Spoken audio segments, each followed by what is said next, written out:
European Union is already there. Those people invest more in war, in destruction. Yeah, so how much do you want them to give? That he more capacity buildings. How much should... building. And that's unfortunate. But I'm asking you now, Frank. How much do you think they are able to give? Julius, those people get billions. Yeah, so how much they should give? They kill these people. So how much? They should get billions in human capacity building around Africa. Okay. Because they destroy the African countries. They sometimes interfere in some of the things that destroy the youth of Africans' lives. Thanks so kindly, Frank. They are here. They have heard you. The ambassador agrees. Sorry. I'm sorry he's unhappy in Paris. He is unhappy. You said he's unhappy in Paris. Yeah, well, because he's complaining a lot, so I'm sorry to hear that.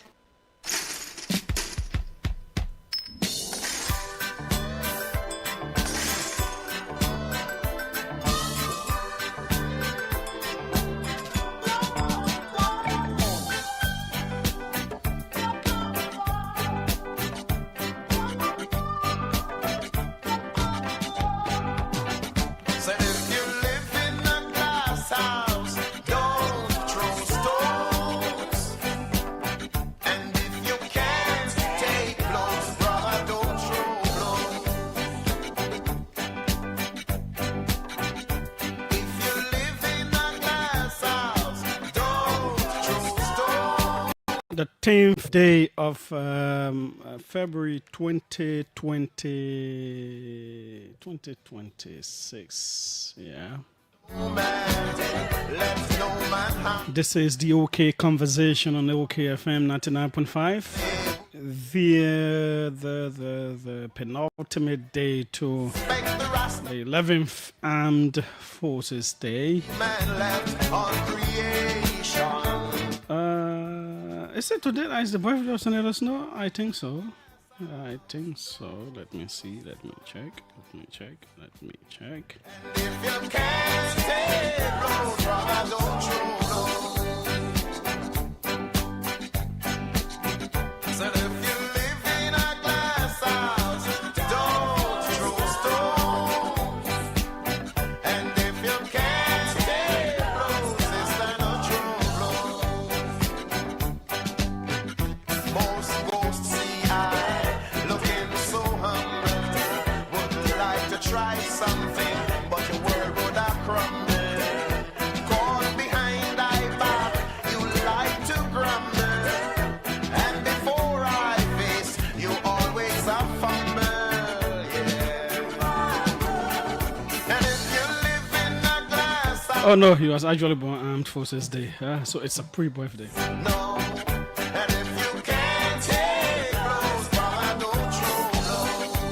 Welcome to it at 5 p.m. We will have with us the Commissioner of the Township of Congo Town. Plenty of things to talk about from that place. Very important. I had the squatters in that place too. It's true that we are hearing someday the government could move in as well and say, leave, move, or be removed. But you never know. And so many other things relative to that area. So we have with us Commissioner Edward Lahai at 4 o'clock. Interestingly, surprisingly, this will be my first ever interview with him. As much as I've known him for so many years now, but it will be my first time ever to interview him. Sarah Sigbe is the head of the National Fisheries and Aquaculture Authority, NAFA. He will be here at 4. A big conference is coming up. I told you, a fisheries conference where the country is hoping to get investors to invest in our fisheries sector. He's the head of NAFA. We'll talk about that conference and, of course, some other things about the entity. I really want to be invited as a delegate to that conference. You know, when they invite you as delegate, and the place, they're hosting the conference, you have some days to be here. Yeah, I love that place. Okay, that's at 4 p.m. We'll talk about the things that matter. Yeah. Okay, so that's what it is. Share the video. Invite others to join in the OK conversation on OKFM 99.5. That's what we. What's that country?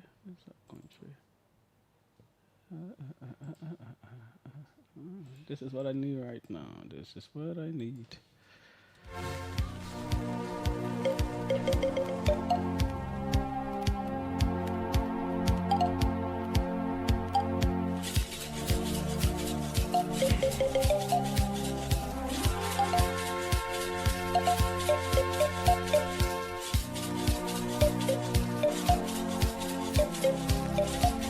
Can you marry the ex of your friend? Okay, they were married, they were lovers. But then they're not lovers again. Perhaps they went their separate ways, they're doing their different things. But can you marry that kind of person? Let's say you're two females and your friend was in love with this guy and they broke up for some years, you know. And then some kind of thing start telling him, say, the both of you supposed to marry, you know. So he comes and he starts to hit on you. But your friend is not there again. Your friend may be married too, you know, but she's long gone, you know. Can you, as a man as well, your friend and this girl were hitting it up and they've broken up. She's gone a long way. He's doing different things. If the spirit is leading you that she is your wife, can you marry her now? Send me messages. Let me hear your views. You know, tomorrow is holiday. I won't be here, so just to spice it up. Let's go. Send me your views quickly. Will you marry that person? If you are a friend, can you? Will you not have problem if your friend marries your ex? Yeah. Even if they marry her, but if they start doing some behind the house things, will you have problem or not? I'm talking about. Now on serious love, I thought they were real lovers, you know. Yeah, and then they broke up. Okay, what's making news? Let me see your reactions in the comment section of the live video. Let me get your reactions to my inbox as well, to my numbers, you know. Message.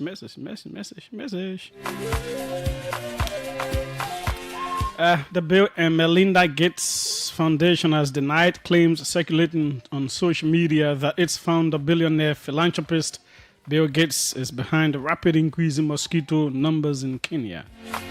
In a statement on X, the foundation said it does not operate mosquito laboratories or conduct mosquito releases in Nairobi or anywhere else in the country. It stressed that its work focuses on supporting Kenyan-led health priorities and does not bypass government protocols.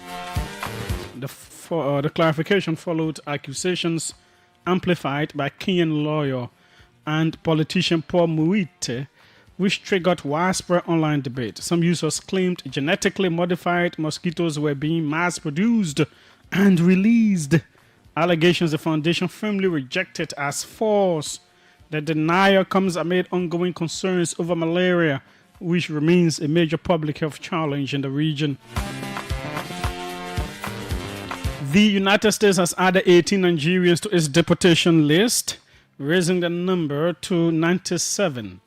According to the U.S. Department of Homeland Security, the action follows a nationwide enforcement operation by Immigration and Customs Enforcement, ICE, targeting immigrants convicted of serious crimes under its worst of the worst program. Authorities said the alleged offenses include wire fraud, mail fraud, and identity theft, with deportations to be carried out immediately in line with U.S. immigration laws. So that is that. Share the video. Invite others to join in. Invite others to join in.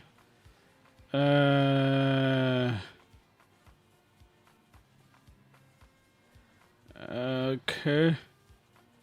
Okay, no worries. Okay.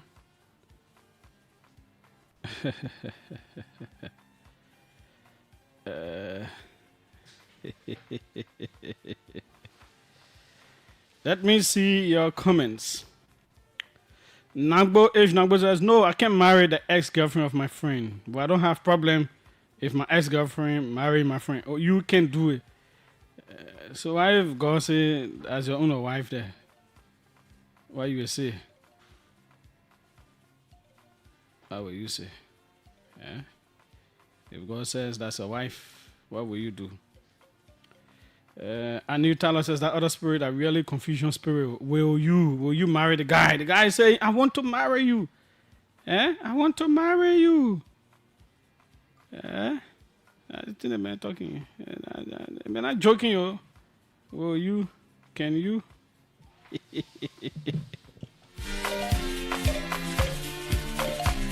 Let me go on the live video and see what you're saying there.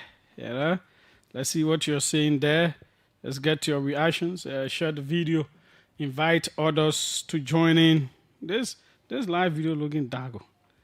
Maybe I just looking at one. What's indeed, this is the OK Conversation on OK FM 99.5. Leave your comments there. Let's see. Will you do it? Can you do it? Can you?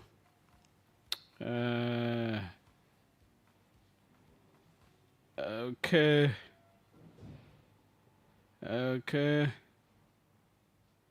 Let's see who are you before we take our break. Malcolm KIDB, well, not really a problem for me. However, there's always that kind of feeling when you all are in the same space. Abraham say, I'm the interviewer. I'm asking, they say, what about you? Will you? I will not answer that question. Answer I should be asking you. Scott Tamba Tengbe, that's betrayal from my friend. Will you do it or will you not do it? That's the issue. Oh, that other one there. Next thing, Flomo. If it is where I will let the both to marry because she is my ex. Okay, he says, what about you? Will you be able to do it? Okay, so that is that. Let's take a very quick break. A very, very quick break with some of our sponsors. When we come back, the issues that matter will be on the cards. And trust me, promises to be quite a conversation right here on the OK Conversation on OK FM 99.5. Mama, who takes care of development in our country? We all do, my baby. You see, every time we pay our taxes, we are taking care of our country, Mama Liberia. Taxes help provide clean water, safe communities, and jobs for our people. When you pay your tax, Liberia grows. Be proud, be responsible. Pay your taxes for a better Liberia. Pay tax, we all enjoy. We are brave. We are passionate. Hey, Tanu, I need cash and there is no ATM around here. Really? Did you try the EcoBank POS? POS? I said I need cash. What is it about POS? Judy, you can get your cash through the POS. All you need to do is to visit any EcoBank Express point or petrol trade gas station and request to use the POS. Guess what? It can also take other bank cards. Oh, widow. You mean cards from banks overseas too? Yes, it should just be your Visa card. Wow, great. So when there is no ATM around me, I will just use the POS to get my money fast. EcoBank has made it too easy, man. EcoBank and innovation that will 5 and 6 so. EcoBank, the Pan-African Bank.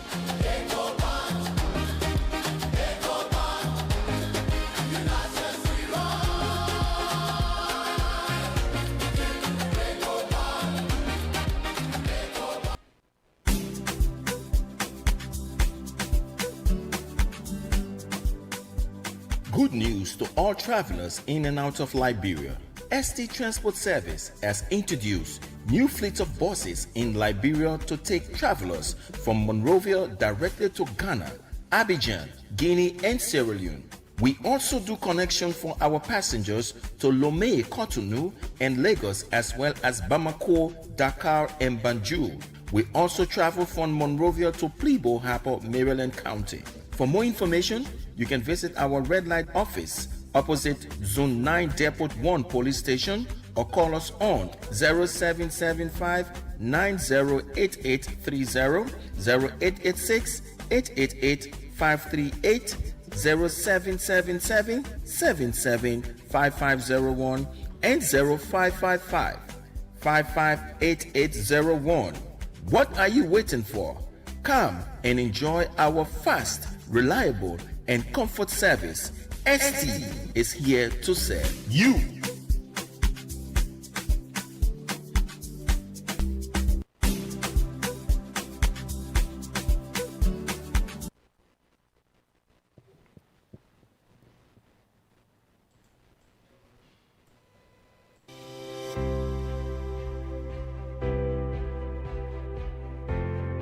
Your favorite RLJ Kenneja Resort and Villas is new and improved with top-notch first-class services guaranteed to make you feel pampered and special as our royal guests.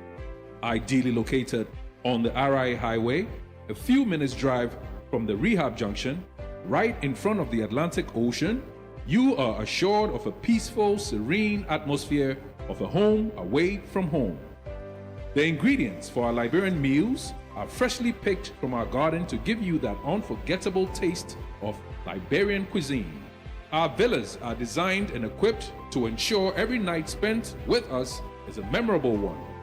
We are well positioned to host conferences and seminars of all sizes, as well as outdoor events like garden weddings and parties. Book your upcoming events and leave the rest for us to handle with 100% satisfaction guarantee. You can reach us on 0770-533-415 or email us at reservations@kennejaresort.com.lr. Visit our website on www.rljkennejaresort.com.lr. RLJ Kenneja Resort and Villas, for memories worth repeating.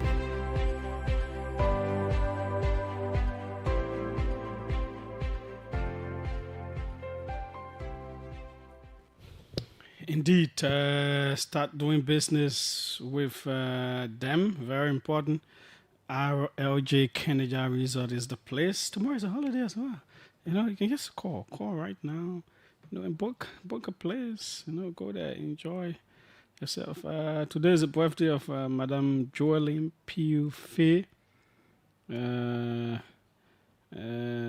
Commonly called Dearest Piu Fei, and this is from your husband Joshua Faya of Police Academy. Happy birthday to you, Madame. Wishing you all of God's choicest blessings.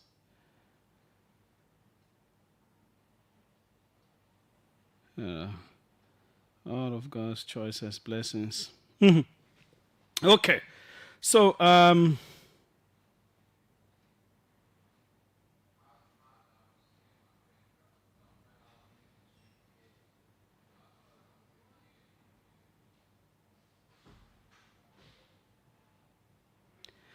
okay, so welcome to it. Welcome to it. The OK Conversation on OKFM 99.5.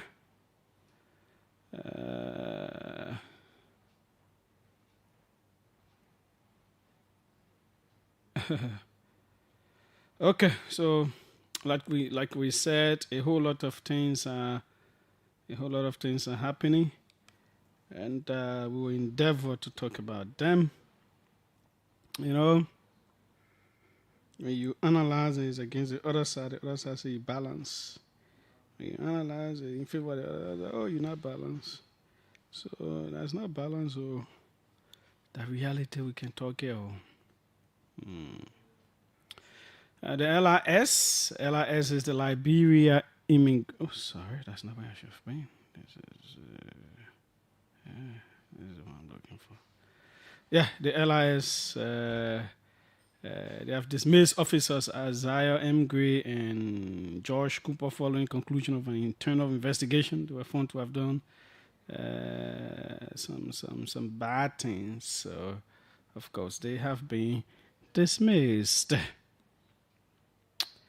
We will talk about the CDC thing, the expulsions.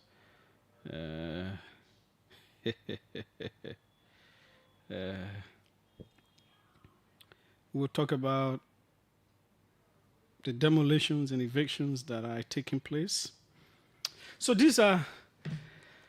So let's start with the CDC thing, because the most important thing we want to talk about today is the whole land thing.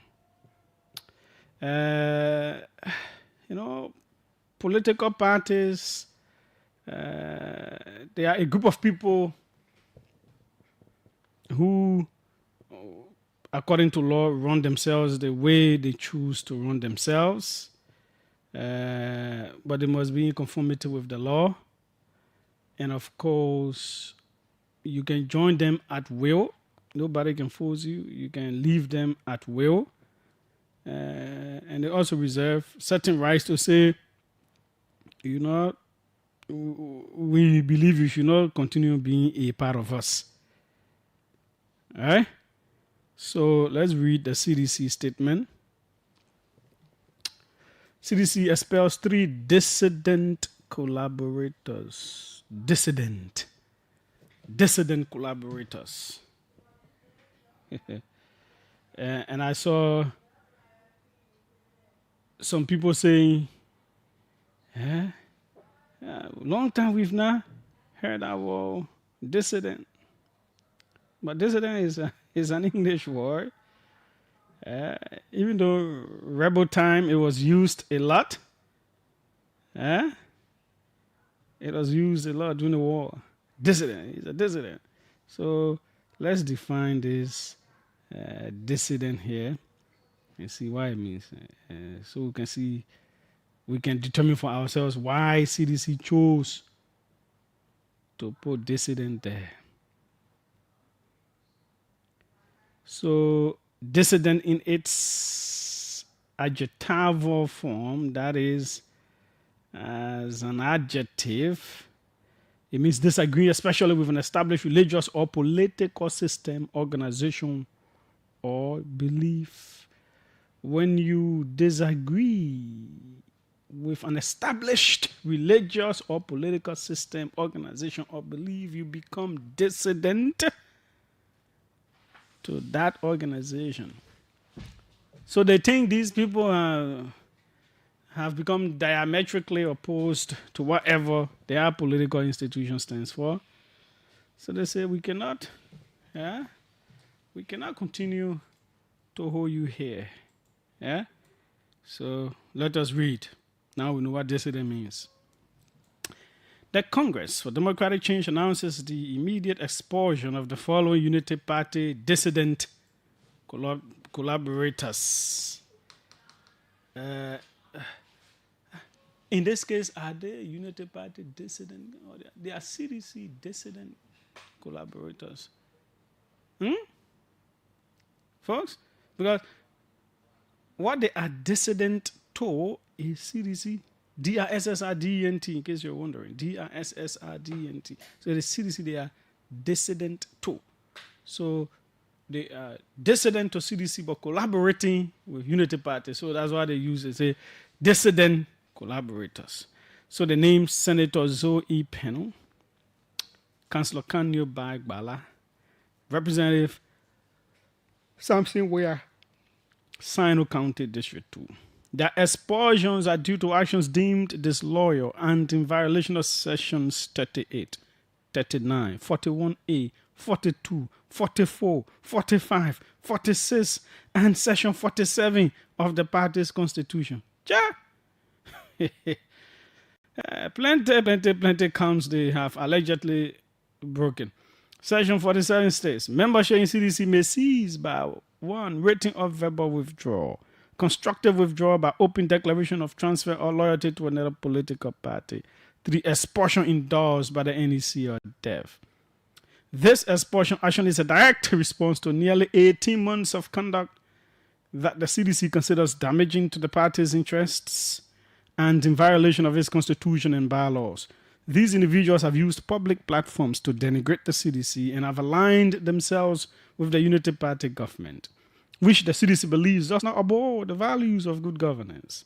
The CDC does not condone such actions and affirms that these individuals are no longer affiliated with the party. They have chosen their path, one of reputational ruin and historical insignificance. Oh, so the people are expelled. They come with very strong, tough words on them. Say, we have expelled you. Go to Unity Party. For us, we think that this Unity Party here, we believe that this Unity Party does not uphold the values of good governance. And you want to go to them. We have observed you for 18 months, so go. You're no longer with us. But this is what we have to tell you, that you have chosen your path. This path you have chosen is one of reputational ruin and historical insignificance. That is, your whole name, your reputation is spoiled. We letting you go, but we letting you know that your reputation spoiled. You get no strong history. Your history is not good. The damage inflicted by their treacherous conduct is a stain upon their own legacies, if there are any. But there are other expulsion sounding like hurt. The CDC looking like they hurt over the expulsion, yo. Because if you expel the people, you just gotta stop it right there. But you very angry. They say what? Yeah, listen there. They have chosen their path, one of reputational ruin and historical insignificance. The damage inflicted by their treacherous conduct is a stain upon their legacies, if there are any. These expulsions are lessons to any would-be deviants purporting to be members of the mighty CDC. By their deviant and anti-CDC conducts, these expelled individuals have absolutely they meant no ties with the CDC, as they are delinquent in every definition of political party membership. The CDC cautions the public not to. Whew, that paragraph is very strong, right? So it is one of hurt, it's one of regret. It's like if we had known, Yeah. Parties do not want to see their members going because politics is a number game. You need everyone number. So political parties will feel hurt. I also do think, I don't know of any party in Liberia that would have allowed that to go on for a very long time, 18 months. What we all have seen, what we all have heard, any party will have taken similar action, perhaps ever since. So I don't think it is a surprise even to the individuals themselves. Maybe they were already wanting out and they did not want to resign. So it's okay, we'll just continue to be there. We're not doing anything there. So, yeah. So that's why it is. And then former Representative George Morba came up yesterday, posted on his page, hey, CDC, hold on. Samson Weah is not your member. Samson Weah is a CDC member. It's a NPP, is an NPP member. He's not a member of CDC. So you have absolutely no right to expel him. For me, that's not an issue. I work for OKFN. I don't work for Prime FM, for an example. If Prime FM say the issue letter sacking me, I don't work there. So, I mean, it's looking at you, I just laugh. It does not have effect because I have no tie to them. So, if something where is not CDC man, and CDC say they are expelling him, then it has no effect. That's not even an issue to really argue over. If he is not. If he was, see himself as a CDC person or whatsoever, or because he ran on coalition ticket and all that stuff, if he has been carrying himself as such, then that's it. So it will also be good to hear from him. I really don't know this representative. I think it is this expulsion thing that brought his name up. So yeah, the day we can lay our hands on him, we could ask, what is it like? But again, that's what it is.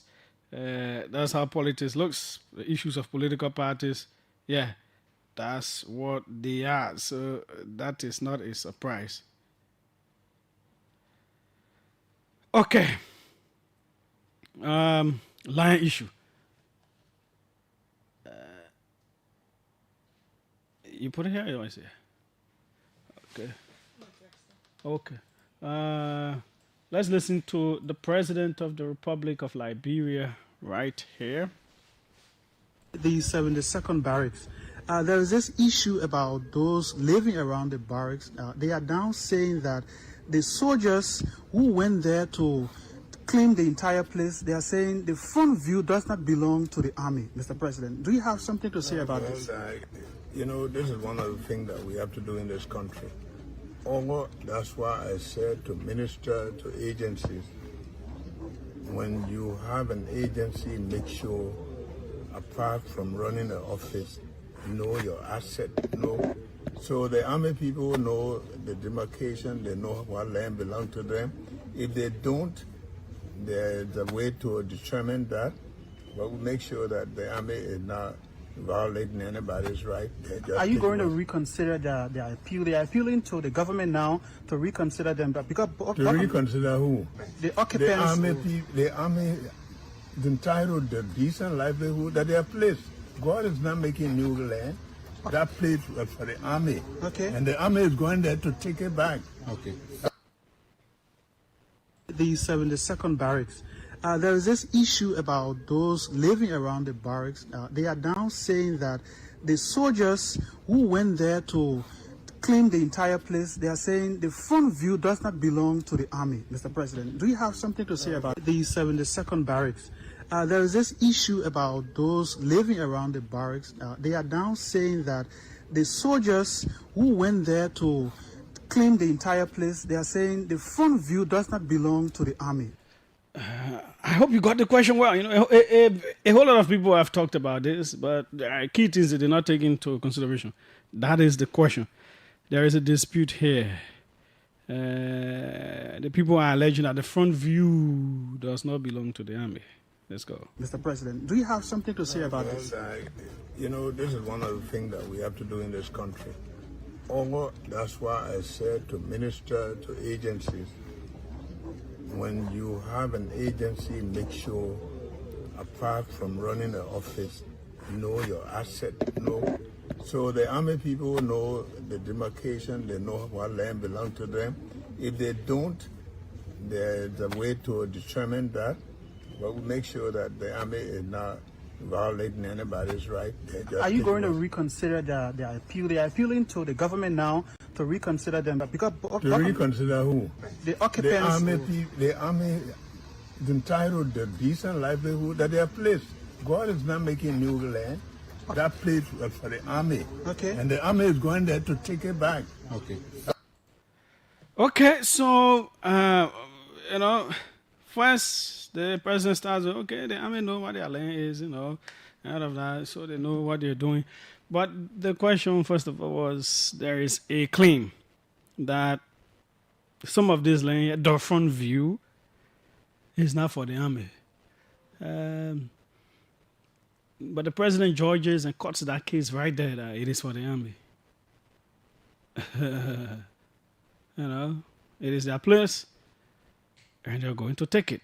So if you have claim that it is not the army land, or you get D or whatsoever, you own your own, you're wasting time. We're already talking about army. People are already afraid of army, you know, and all that stuff. So once the army people know what their land is, then it is for them. It is for them, so they go and they take it. That's what the president is saying. So reconsideration or court process or all that thing doesn't matter. That the president spoke so emphatically makes it what it is. That's the first thing. Land issue is becoming very serious, more problematic. People are claiming places now, a whole lot of places. Evictions are taking place. Whether it's Baitre, LPRC area, Johnsonville. We only heard about the Satan. But people are just breaking people's places down now. I'm hearing about a Nigerian national who can just come and say, oh, he bought this place here. Place that people bought, they've been living. Whatsoever, you can just come and say, oh, he has this place, he has a court order to remove whoever is there. And they break people's places down.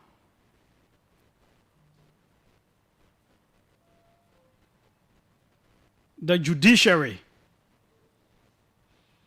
I've seen a whole lot of writings, people narrating their stories of how they are being allegedly failed by the court system as well.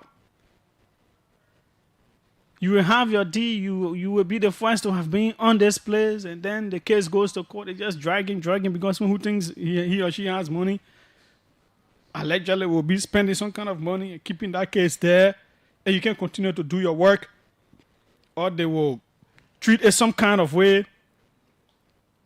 and those who don't have money will become the victims. People suffer all their lives. To build a house is not an easy thing. So that's on the private side. Those issues have to be. This is a ticking time bomb. A ticking time bomb that the government has to be very circumspect. Because if someone loses their entire livelihood, not necessarily because they were so wrong, I mean, it's like they have nothing else to lose. They could do anything.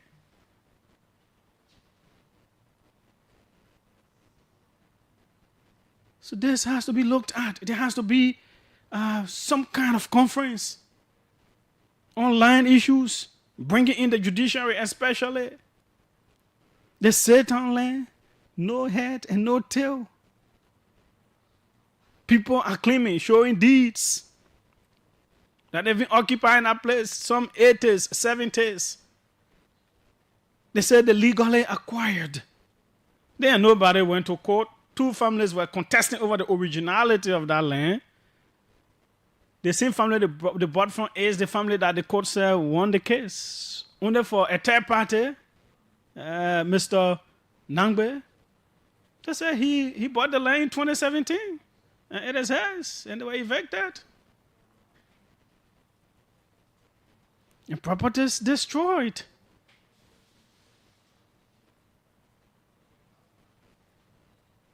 Of course, I have tried to ask him who he bought the land from. We can know who, so we can ask the person some questions. Like, were you aware of people claiming to have bought these places allegedly in the 80s from your mother or whosoever? Because the man who was administering that estate has died a couple of years ago.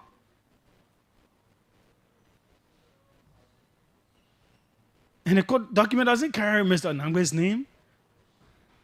It carries the man's name who was the administrator who has died.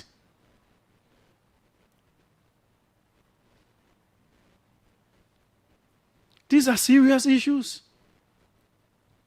Now, coming to governments. So, first of all the land in the country is for the government because the government runs the state. You know, we all have all the land, but it is the government that runs. So, but the government can give some out to private and blah, blah, blah. That's how we can buy land. We say we get land, blah, blah, blah. 1. 2, then government has what it calls public land that they could do public things on. So, historically, certain places were meant to be used certain ways. For example, the 72nd Barrack. Certain places were lined up to be streets, roads, alleys, and whatsoever, given the design of the city. So people should not actually build in the alley. People should not build on roads, you know, where there should be utilities and all of that. People should not build there. When people build there and the government is ready, by law, the government has the right to say, okay, you should not have been here. In fact, the government should not have allowed people to build there in the first place. So it is a negligence on the part of government. And when I say government, not necessarily this one, but government is continuity. Continuity. So this one to inherits that problem. If people should not be somewhere, do not allow them to start being there. That's where the vigilance and all those things are supposed to come in. But most of these things, during the war, people were displaced and all of that. They could squat anywhere. So people squat on government land. That is, it is not theirs, but because of what the times were, either the government is not making use of that vast portion and all of that. So people build there and people are there and all that stuff. Some of the places may not, in the case of the argument, may not the entire place may not necessarily be for the government, but of course the government should know what its land space is. That's where the National Housing Authority comes in. Now, there are different cases. There are cases where government can tell people, say, this place is alley, this place is road, do not build here, we'll bring road here, and you build there. For that one, you're looking for a problem. They should deal with you. Cases where because of war, people were displaced and they built places, on government land, is where my concern is. This is where I believe compassion should come in, whether it is the 72nd Roto Town. Because I'm not saying all, but most of the people who built in these places are people who are from the lowest rung of society. They are not most of them are not the halves of society. They are the struggling people, the quote unquote poor people and all of that. Some of them have something, but I'm saying most of them, from what we've seen so far, from what we know. In that kind of case, as much as the law is the law, there is a higher moral, God-driven law that talks about taking care of the poor, that makes it a mandate upon government to take care of the poor. That law is higher than remove them because it is government land. It is a law that says the one who will not listen to the cry of the poor will someday cry and nobody will listen. It is that law I'm talking about. It is the law that tells us to give our neighbors clothes if they don't have to wear, give them food to eat, give them water to drink if they are thirsty.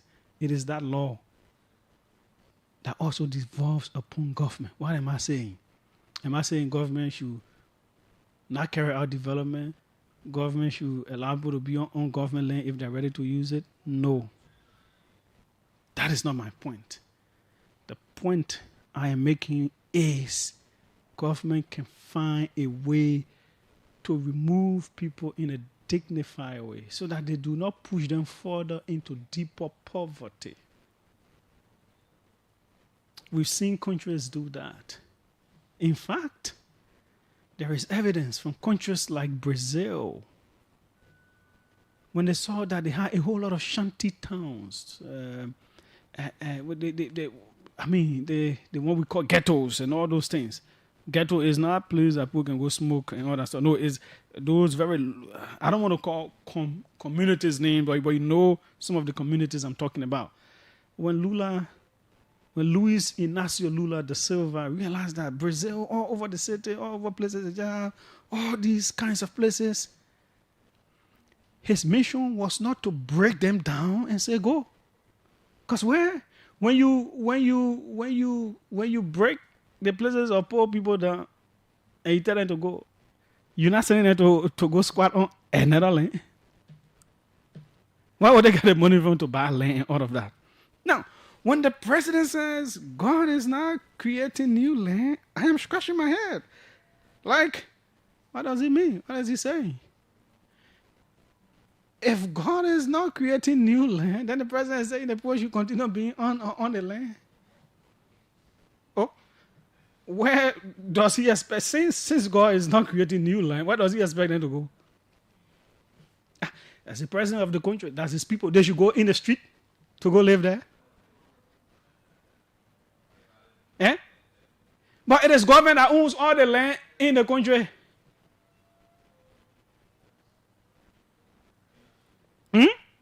So where should they go? Since God is not creating new land. So is he arguing that they should be there? No, he says the army people should claim their place. Government not creating new land. So he's simply trying to say the army will not find different land to go on. This is their land. So when you have a budget of $1.2 billion plus now, and the government knew it would have carried out those responsibilities or those actions, then we could have empowered the National Housing Authority, that they're not just sitting down there and taking pay every year to put money there and say, okay, you are on the army people land. We've done all of the research. We've done all of the investigations. This place for the army people, we want to improve it. We want to do it better. You in Rototown here, that government land, that alley, that car road, and all that stuff, you should not be here. But this is what we will do. We will do a process, a phased process. NHA can build low-cost homes on certain land. We get so place. You are our people. And we know one of the indicators of someone living in poverty is housing. The kind of housing you live in is a determination of you living in poverty. We don't want to send you out in the streets and all of that. So NHA will put $2 or $3 million in the budget. NHA, National Housing Authority, built low-cost homes in so place. So the first group of people, 72 people. So the option we get, we won't throw you out in the street and just bring your place down. We are your government. Some of you can even be working to that place, helping the people to do the work and all that kind of stuff. You get small thing as your pay. And you know the thing about building house? If you have money, in 3 months you can pay us. In 3 to 6 months, we'll get over with this place and we move you there. If you don't accept to go there now, then you're on your own. Those are options that could have happened. We got 50-something plus million. Big money for all these entities. Internal Affairs has 50-something million there. In the past budget, the budget I signed into law. NSA, National Security Agency, $22 million there. We could not find something somewhere to cater to Liberian people. That we know. We decided, say, we'll take this action as a government. That's what I'm thinking. So that we do the development in these places, because who are you doing the development for? It's the people. You're still going to deface that development if some of these people cannot have place to live and they're all in the streets and whatsoever. The law is the law. The law is the law. That's why we all critiquing Donald Trump. And the law is the law. You're supposed to go in people's country without papers. And you're supposed to get legal paper before you go America. Why are we critiquing Donald Trump? Because we feel he's not doing it in a humane way. The humanity is not there.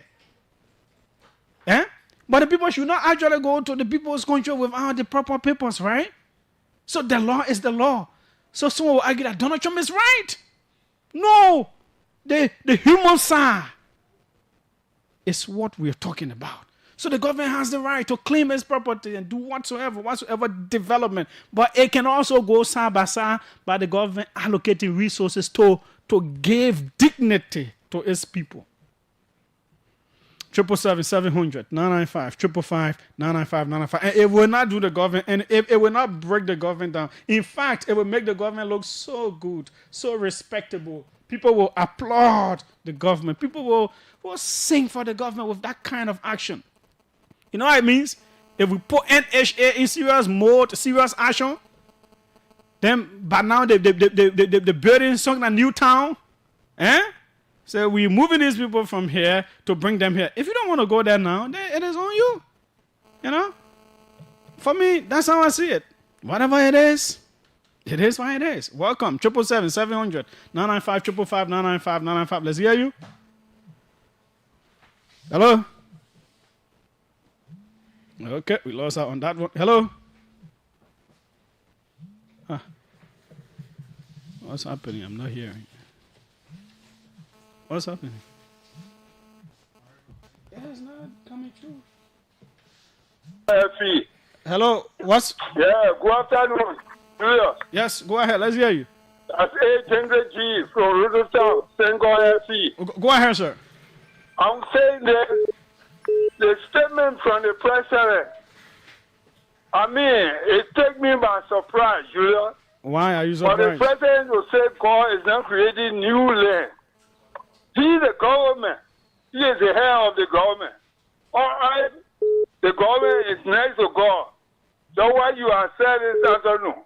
If Boy was a serious president. No, Chief. No, wait now. I don't like people making those comments against leaders. Yeah, it is not. It is not okay to say. So find different way to say it. Okay. Sorry for that. I withdraw my statement. Thank you. Yeah, but you know, I expect the old man to tell we the poor people, oh, my people, what we're going to do is to relocate you. But you cannot say God cannot create new land. Okay. You, the government, or if you have privilege to do anything you want to do, now you can create place. You can create new land for the people that you are governing. Okay. So I'm sorry for the president to use such a word, but I don't believe. No. Sorry, no, you're not going there. I'm one there, you're not going there. Welcome. Let's hear you, former lawmaker, former presidential advisor, former former teacher, former football player, all of that. Okay, go ahead. Let's hear you, Gabriel. How you doing, man? It's a pleasure. Yeah, you can hear. Thank you. No, I was monitoring you, and I just said, look. Firstly, what is the essence of government? All over the world, conventional definition for government is simple. Governments all over the world are intended to protect its citizens and to seek the welfare of its citizens. Mm-hmm. Simple as that. So, if homelessness being facilitated by the government is within that scope of definition, then we can agree. But I'm not sure whether it is. And my fear is, just as harmonization was the defeatist trump card of the CDC, one-term demolition leading to homelessness of Liberians would also be the Waterloo for the Unity Party if they are not mindful. They have to be careful. You cannot make your citizens homeless and you think it is a good policy. It has never been and it will never be. Governments, even in Russia, for instance, Gaddafi the late was building low-cost housing estates until he died, and therefore nobody was homeless up to his death. Why you want to make people homeless in the country? Mr. Nyeka, is there any reason why we've not been able to push NHA to pre-war levels to build, plenty like every year? I work with NHA as a manager for public affairs under Councillor Ku Bangalu. He was the mine director then. So we realized that imagine even the survival of the entity was based upon the collection of rent. So rental fees from the different estates, so that even mortgage as required by law had to be delayed because we needed to keep collecting rent to keep the entity afloat. So it's simple.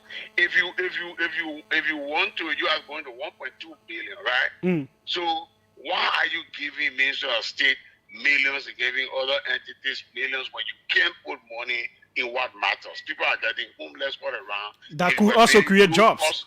Yeah, definitely. Very low cost. The people who will be building the houses obviously will have temporary employment, And then if you do several, because Toba was very innovative and creative, and President Bwaka knows that very well because he was a young man. I will try to bring you in next week. Thanks so kindly for your call. Do you know that we've asked the president not to violate the executive? No, you're not. That's why I say I will bring you in next week. Thank you. You're not. Don't go to the place that I didn't go. A second to last caller, international. Welcome. Let's hear you. Good afternoon, Julius. Go ahead. Let's hear you. Thank you. Julius, only our responsible people can think responsibly, If somebody is not responsible, the person is heartless. No, but your own body hard to deal with. Frank, you get. Why you like to start that kind of way? No, because that's a reality, Julius. No, but yeah, these kinds of strong words. Yeah, we can find a way to be critical without trying to make it appear like. So there are policy differences. People could have different views on how to get things done. It doesn't necessarily mean that they are not responsible, that they are heartless, and all of that. I'm actually moderate, Julius. I'm actually moderate. You know, the tone from the president when he was answering that question, the tone, consider who? Just that too, and consider who. That tell you, only a heartless person can fix it. Okay, thanks. So kindly, welcome. Let's hear you. The last one, Musa Sharif, former representative candidate. Thank you. Julius, sometimes to talk with journalists is very difficult. If you are not mindful with the words, then you can, throw yourself under the bus. Now, the government is the people. The people for the government for the people. Let's be critical here. For instance, this island today we call 540. That land was for the government, but the people went there. The government couldn't do anything. The government left it with the people. Are you sure the Congo Town commissioner is coming? I think that there's something on his way. So let us wait a year from him. He's coming 5 o'clock. Okay, so Julius, then the government has to be mindful. Because the people own the government. And the government and the land owned by the government is owned by the people. What government needs to do is to sit with the people and tell them what are the requirements to remain here. But in this case, the government doesn't want them to remain there. The government wants to do something, carry out development. Government has to temper mercy with justice. Government needs to be there for the people. This is simple. In fact, military normally cannot be in the city center. Then 72nd was almost a bush when that corridor. It was almost a bush. Also, and so in that case, you want for the military to be the one to be moved and not the people. Absolutely. The military protects the people. The people cannot protect the military. Okay. The military has to be at the enclave of the city, not in the center of the city. Okay, thanks. No, that is wrong. Thanks so kindly, Musa Sharif. We will hold it right there. The cause are many, the interest is high, but we have something very important to talk about as well. I love fish. I don't know how many people don't love fish, but there are a whole lot of things tied to fish. Apart from him being the head of the Project Management Institute, I hosted him. But I mean, as an official, as a politician, then I've never hosted this man. So this will be our first interview as an official. His name is Sarah Segbe. Welcome, sir. Hi, please, how are you? Yeah, please try to lower his headphone. Try to lower that. We have with us the Director General he has been appointed, confirmed. No, he was nominated, confirmed, appointed. Welcome, sir. Thank you, Julius. It is a very tricky process, so to go over it. And sometimes I get confused as well. Yeah. How is NAFA? What is the bill of health of NAFA? Well, NAFA is surviving. We trying to reach the area of progression, but we first of all have to stabilize and ensure that we have all of the various wheels turning well, and then before we start to look at progressing. But in all fairness, I think things are getting cold with the various modalities and structures and leadership style and everything. Yeah, we're getting close. Yeah. We'll come to this very important big conference coming up, but let's talk about you a little bit. Let the people know you. Who is this Sarah Segbe person? I know you worked with NGO before, different sectors and all of that, but tell us a little bit more. So J. Sarah Segbe Senior is a Liberian, hailed from Grand Crew County, Barclayville, Philaken to be exact. Oh, okay. Have worked, lived in Liberia throughout my life. Is it too? I feel like in city. Yeah, I feel like in this. 36 cities. Yeah. Yeah, I've worked, lived here throughout my life, schooled here as well. Just did some intermediate courses out of Liberia. I started my professional sojourn as a business expert within the private sector, and then later on migrated to becoming one of Liberia's own in terms of project management. I'm a PMP, project management professional. Okay. We also were able to bring the Project Management Institute to Liberia, where I served as president, together with very able colleagues. And today the institution is moving on, even in my absence. I managed difficult, complex projects in Liberia, from agriculture to education, to livelihood activities, microfinance, fisheries intervention, especially through Samaritan Purse, where I started my own fisheries journey, looking at fish farming and what have you. Then I worked with the UN for over 6 years, Okay. UNDP to be precise. The whole poverty giant you used to hear in Liberia started from us at the microfinance unit, through the microfinance unit of the UNDP. And then later on, I worked with Solidarity West Africa, managing its oil palm program in Liberian livelihood activities and integrating agriculture. Later on, I moved to the U.S. Embassy, where I work with USAID as private sector specialist, looking at diverse sectors in Liberia. I mean, in a nutshell, that's ours, Sibwe. As you see me, easygoing, mind my own business. Sometimes the easygoing people can be difficult to deal with. No. Very, very, very simple person to deal with. One day ago, you wrote this: in strict adherence to the law and the principles of good governance, we formally redeclared our assets today following our official appointment as Director General by the President of the Republic of Liberia on January 29, 2026.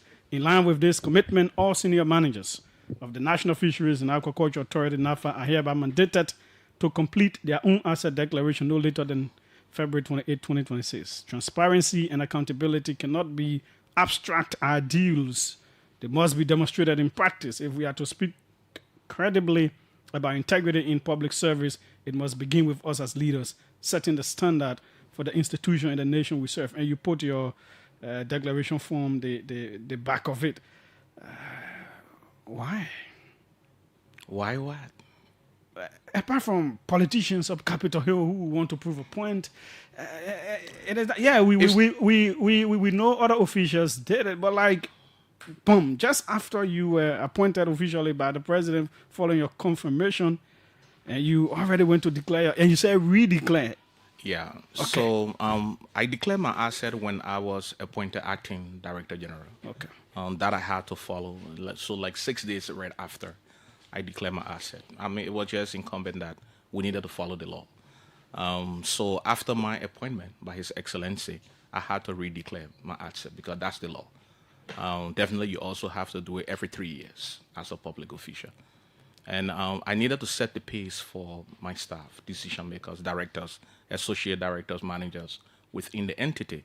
That it's just important for us to know what you have, you know, and that helped us to see your lifestyle and everything, you know. And so we did that, and then there was some comment there that, oh, why are you hiding your net worth? Shading it, and that's not actually my net worth. It's actually my contact mobile. Yeah. It is their cell number. Yeah, it's my cell number, so I just had to cover it a little bit. Mm-hmm. Yeah, so that's the reason why we did it, to make everybody sure will be calling. Yeah.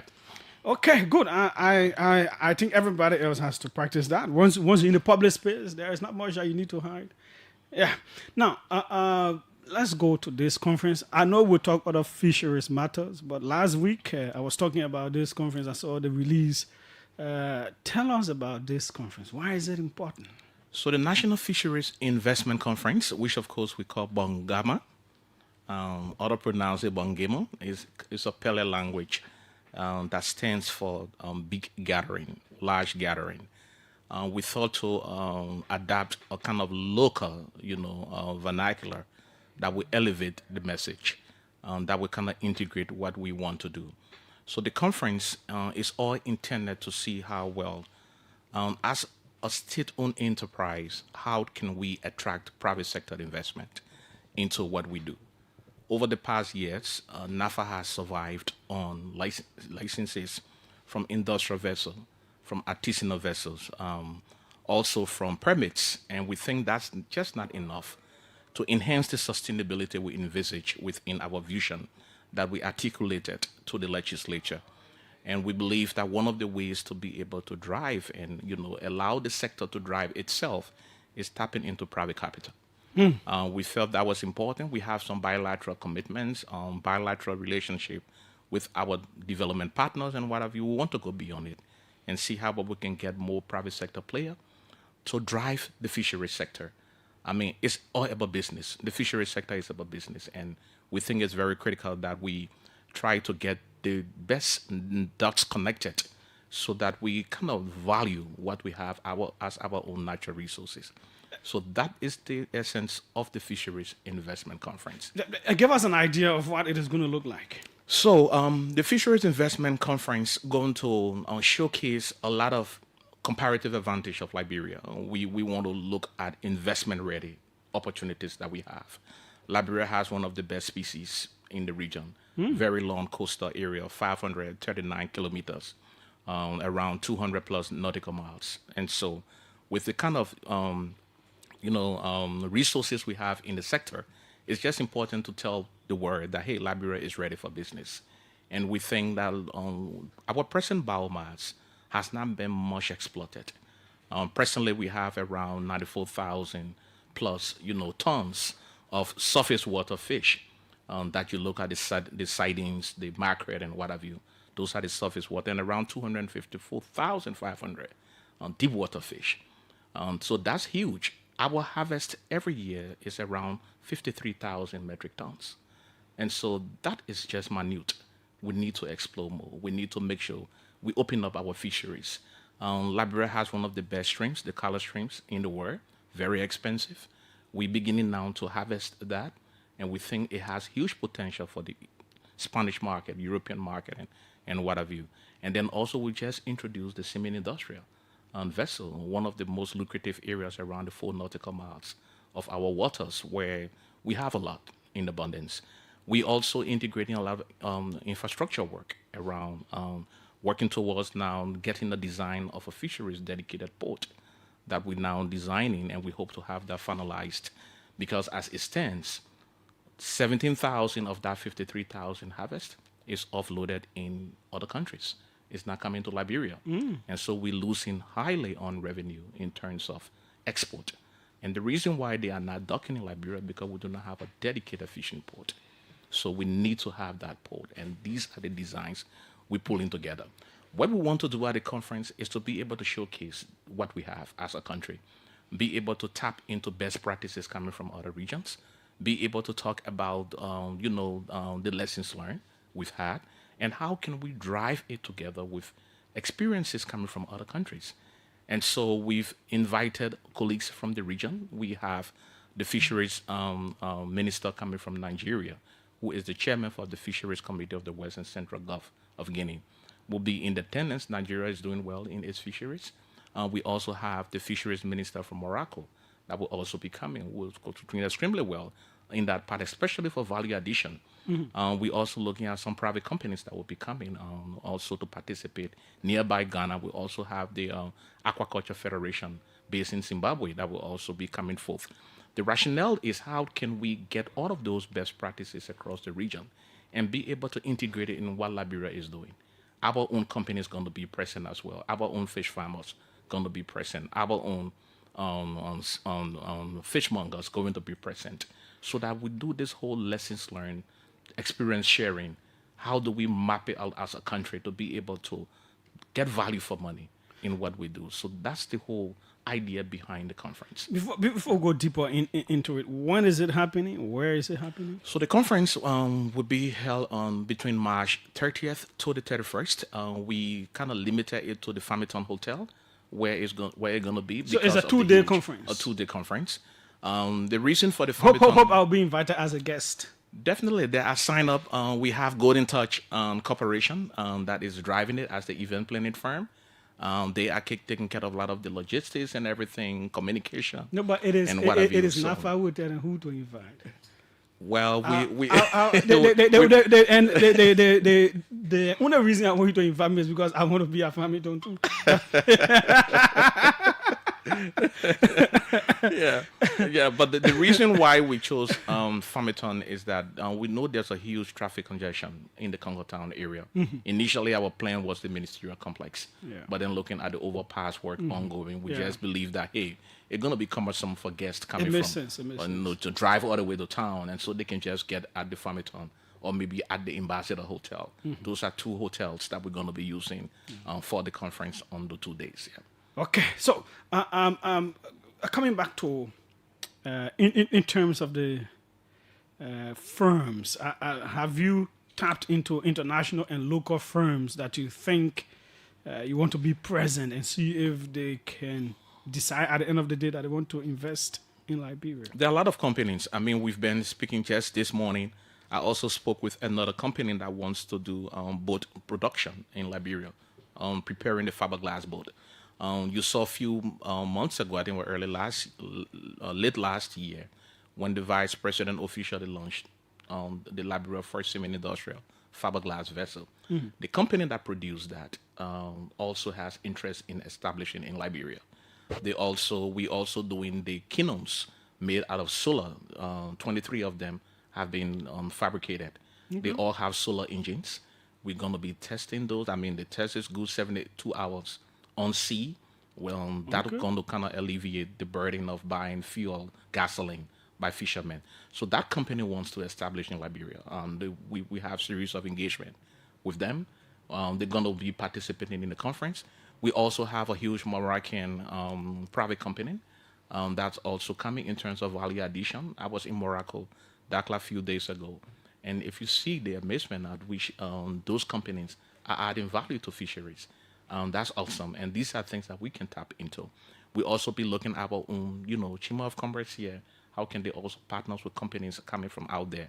Also, there's a company that doing fish feed in terms of aquaculture in Ghana that we also engage in on how can we get them established also in Liberia, because feed is a critical component of fish farming. So we want to make sure we help to reduce the overhead cost. And so we tapping into those companies to also come. On that day, 3 major commitments going to be signed. We've now having some discussions with Orange Liberia on how do we integrate mobile technology into fisheries. And I think it's a very good partnership that we're proud of, that going to be coming to bear, and that's going to be signed at the investment conference. That partnership going to bring a lot to bear. We want to tap on how we use Orange money for our artisanal fishermen across the 9 coastal counties to be able to pay their license fees across the county, and also looking at the fish market. So as a start, Orange is partnering with us for our next fish market day that comes out on March 14th. That will be held at the Invincible Park. So there's a lot that we're going to be doing with Orange, introducing their own solar freezer for fishmongers. We're also going to be signing the agreement with the company that will be operationalizing the Sea King. When the vessel came, we were very intentional in getting a private company to operationalize that vessel. And so that agreement also going to be signed. The Rubber Sport cluster, if you go to Rubber Sport, you see that there's a big fishing cluster that was built by the World Bank, supported by the World Bank funding about 6 or 7 years ago. It went into realms. We were able to publish. There are prospects that we're going to get a company that will take over that cluster to be able to operationalize it. So those 3 investment, partnership are going to be signed at the conference. There could be others that come in. We've been having a lot of discussions for doing another stock assessment in our country, just to know exactly what is it that we have presently. The last stock assessment was done, I think, about 4 years ago. So we want to know now, after 4 years, whether we are still healthy in terms of our biomass. So those are things that are going to be happening at the conference. And there'll be a lot of thematic areas to be discussed. Allow me to land on this. There'll be a lot of thematic areas, 6 different thematic areas. We've invited partners that are going to be serving as panelists for those thematic areas, looking at areas around on sustainable fisheries management and governance. How do we make sure we sustain our fisheries? What are some of the governance issues we need to discuss? We'll also be looking at value addition, innovation, aquaculture, So those are thematic areas that we've earmarked, and then some of our own from Liberia going to be participating on those panels together with our international partners that are going to be there. Let me also say for the record, this conference is supported by the World Bank through the World Bank Liberia Sustainable Management of Fisheries Project. We also have the European Union coming in. Today I had a wonderful meeting with them through the Private Sector Development Project. They also want to come in to support, and then looking at Orange Liberia as well. So it's a kind of conglomeration, of partners pulling together to see how well we make the fisheries sector much more viable than what it used to be. Talking about investment, you need to prove of not just what you have in terms of fish, but in terms of incentives as well. Issues like electricity and doing business.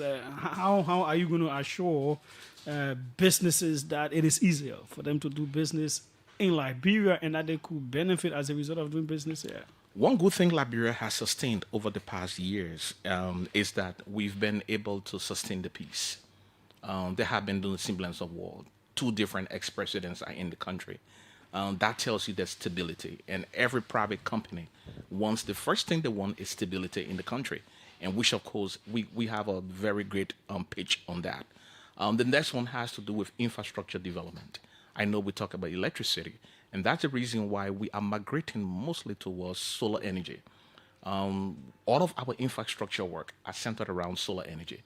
And that's the window we want to follow through, because it's going to take some time. In terms of road connectivity, now it has improved. We have 2 landing sites about to be constructed in Harper and Grand Cru. The road network is good. We're looking at solar power to be able to power those. Most of the other infrastructure work definitely will be able to elevate what we want to do. I mean, investment comes with its own costs in terms of, the kind of enabling environment that government has to create. And of course, the enabling environment does exist. What we're going to do now is to partner with these companies and see how we provide investment incentives. Perhaps on setting tailor-made import rather, of their own goods and services and materials that are going to come in. This is where the National Investment Commission is going to play a critical role, because they are also part of the huge steering committee that we have organized. For this conference, it's kind of holistic. It's government of inclusion and everything. So it's not, though it's coming from NAFA, but it's Republic of Liberia. And so one of the quick things we did through the event planning firm was to organize what we call an interagency steering committee. NAFA drives it, co-chaired by the Ministry of Foreign Affairs. You also have the Liberia National Police, the Liberia Immigration Services, the Ministry of Finance and Development Planning, the Ministry of State is involved. The NIC. The NIC is involved, and many other players are involved, and we think that is bringing to bear the kind of unity that comes about when government unites on a particular frontier, and the kind of, results that come forth as well. So those are the things we're going to be pitching for our partners to see that, hey, this country is ready and we are ready for business. Yeah. Are you intending to invite former officials of the entity? They have their own views? Definitely. It's an investment conference. I mean, we're going to tap in all of the experts and to make sure they come and give their own, output and their own vision and what have you. Right now, we're even articulating, trying to design a 10-year strategic plan for the sector. Definitely, the consultants going to engage with people, former government officials, present ones, stakeholders that are here and there. And we think we want to make it inclusive, because at the end of the day, it's about Liberia.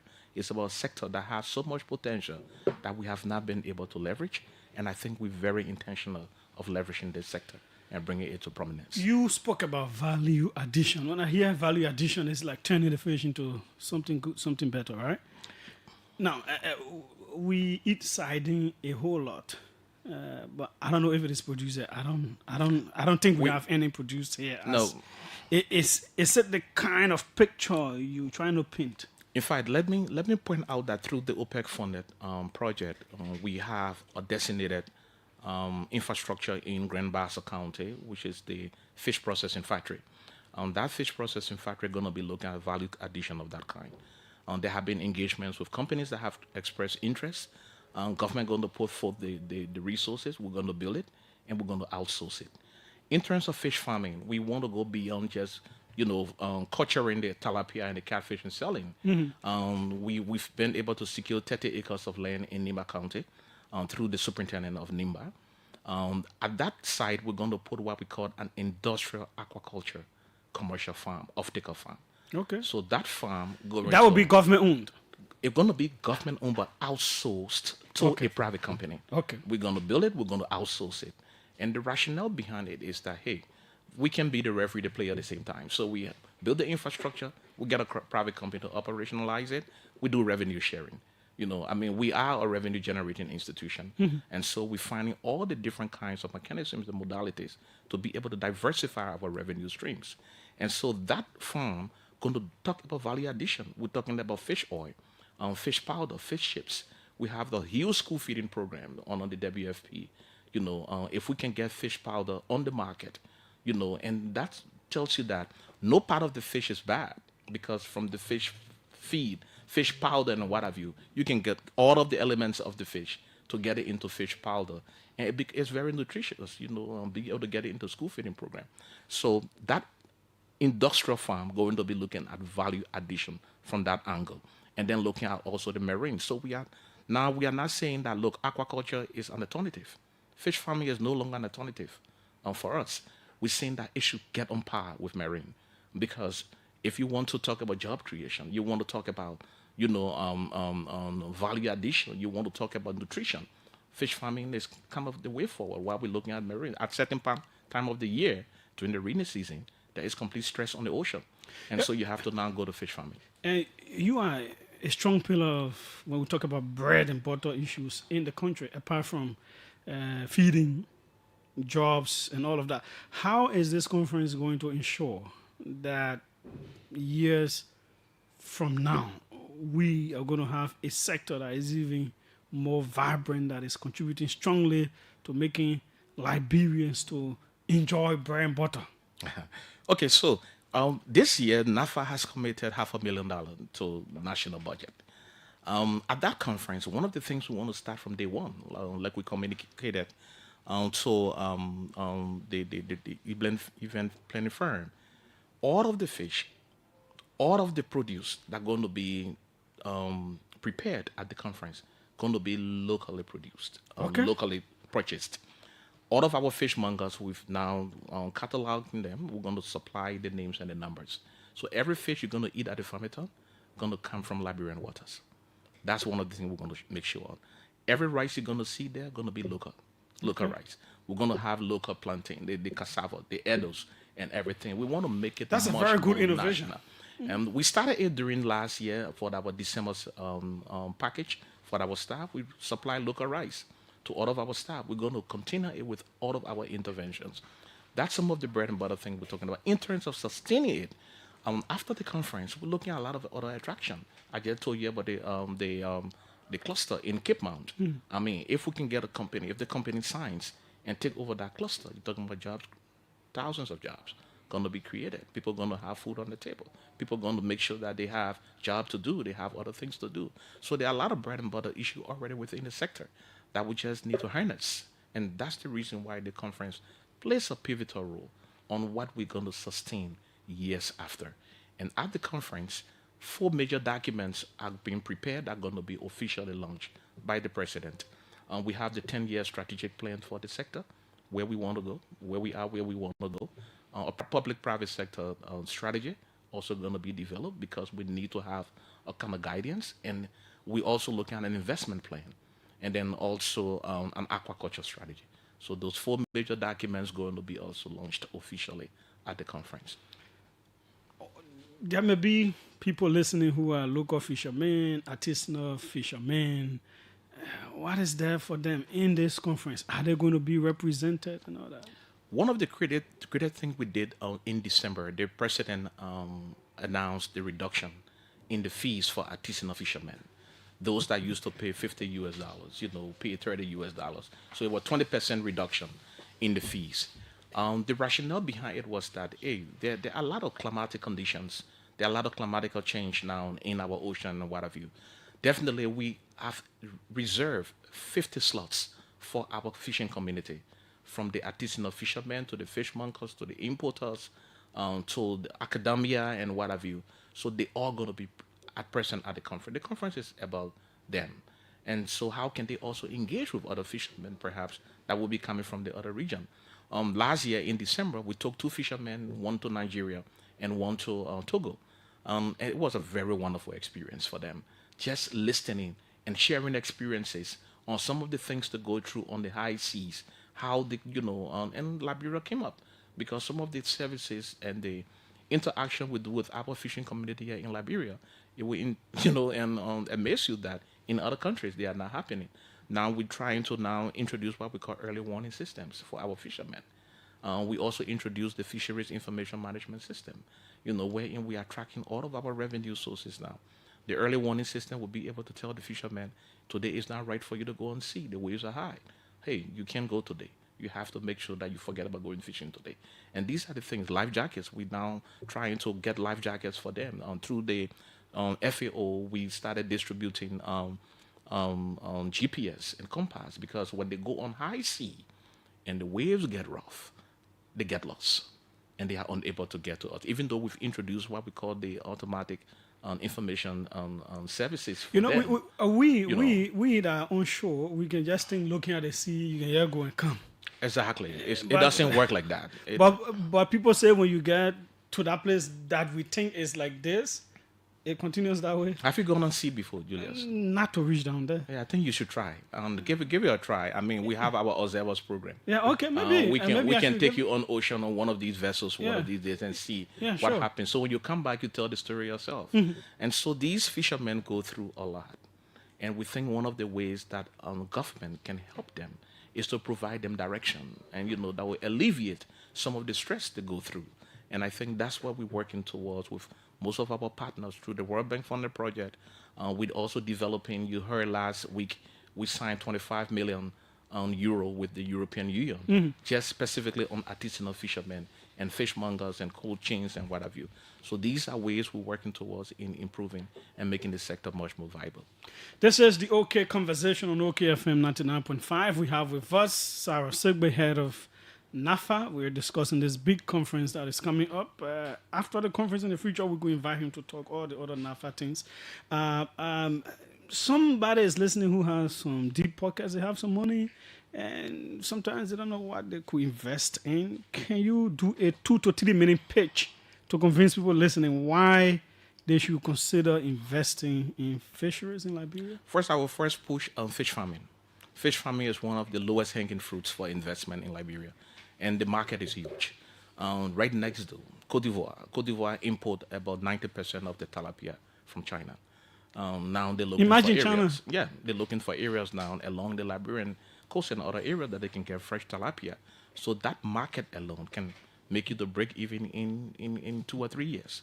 So that's one of the key areas. The next area is the port investment. No, on that one, are there services available at NAFA that could help such people?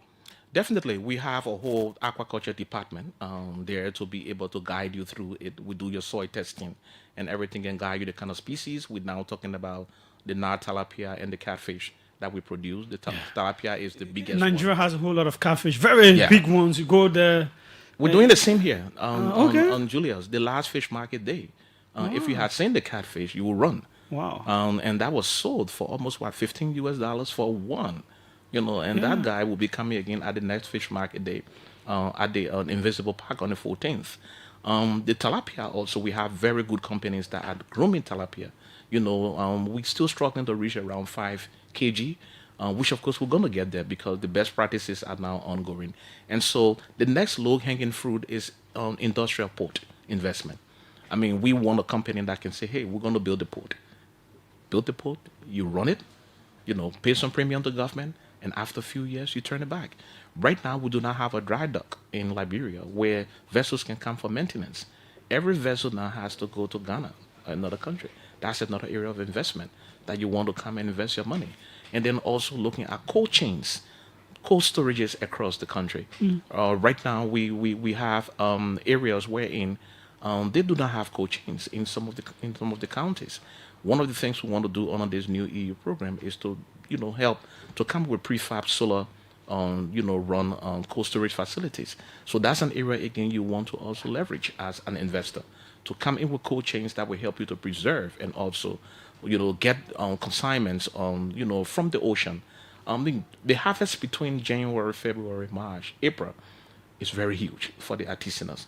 And so sometimes it's in abundance to the extent that they do not even know where to sell. But you can store, and afterward you begin to sell. So those are critical areas that you want to invest as an investor. Apart from the ocean and fish farming and major rivers, these streams and other smaller rivers, are they part of NAFA's program? Because they seem to have a whole lot of different species of fish and all that. Oh yeah. All of these are all on NAFA.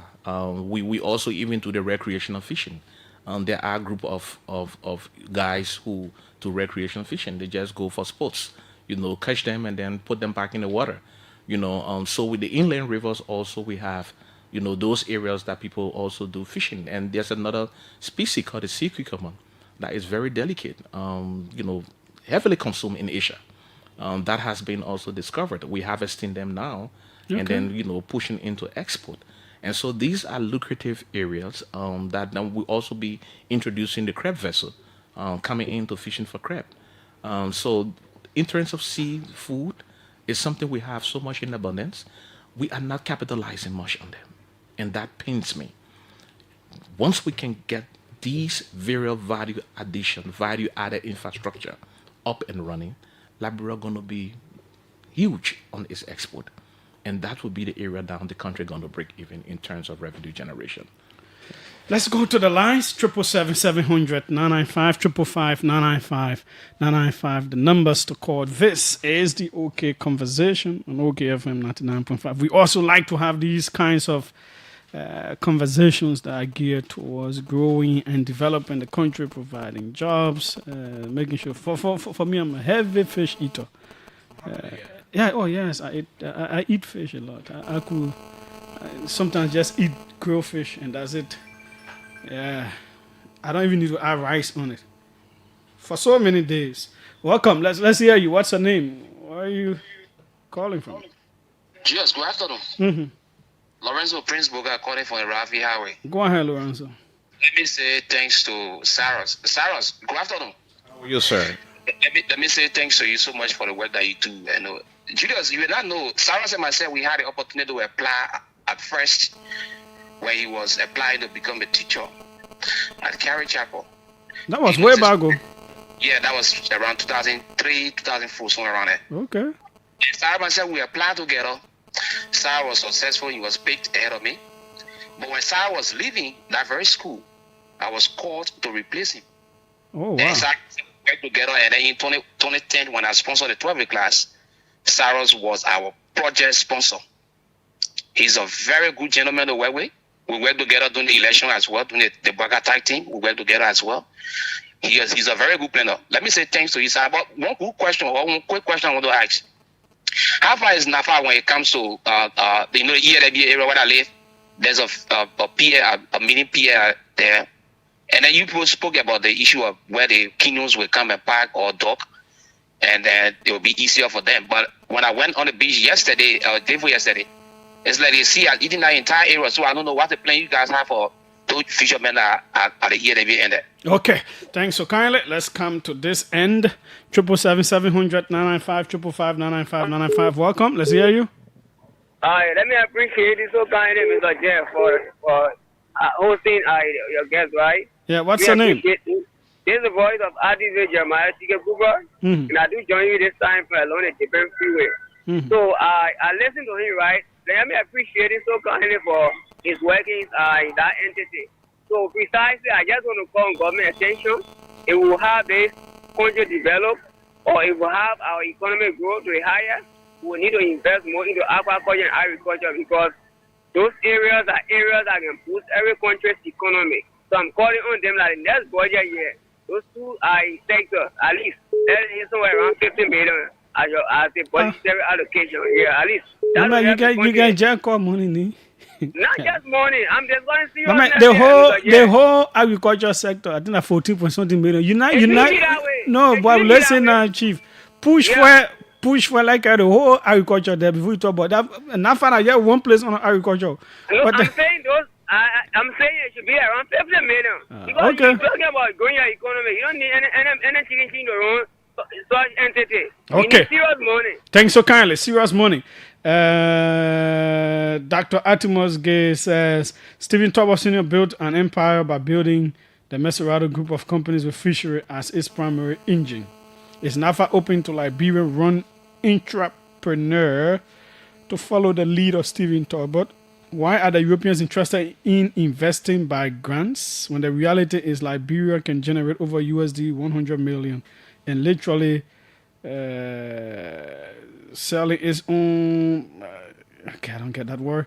We pay in the USA for 3 lobster tails, USD $30. He wrote in from the US. Okay, he's jotting down your concerns. Welcome, let's hear you.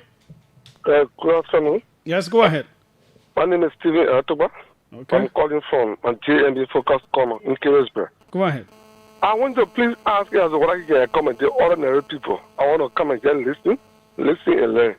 Where at the conference? At the conference. I want okay. to come. So you won't pay your way and go to the airport just to go listen.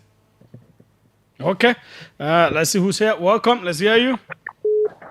Yeah, Julius, thank you for picking my call because this is the cancel my call. I'm Abby Johnson calling from Dubo. But Mama, the phone we get, we can see who calling or who not calling to know. I don't even know your number, so how will cancel your call? You see the one calling when you cancel somebody call again, know that the person cancel their call.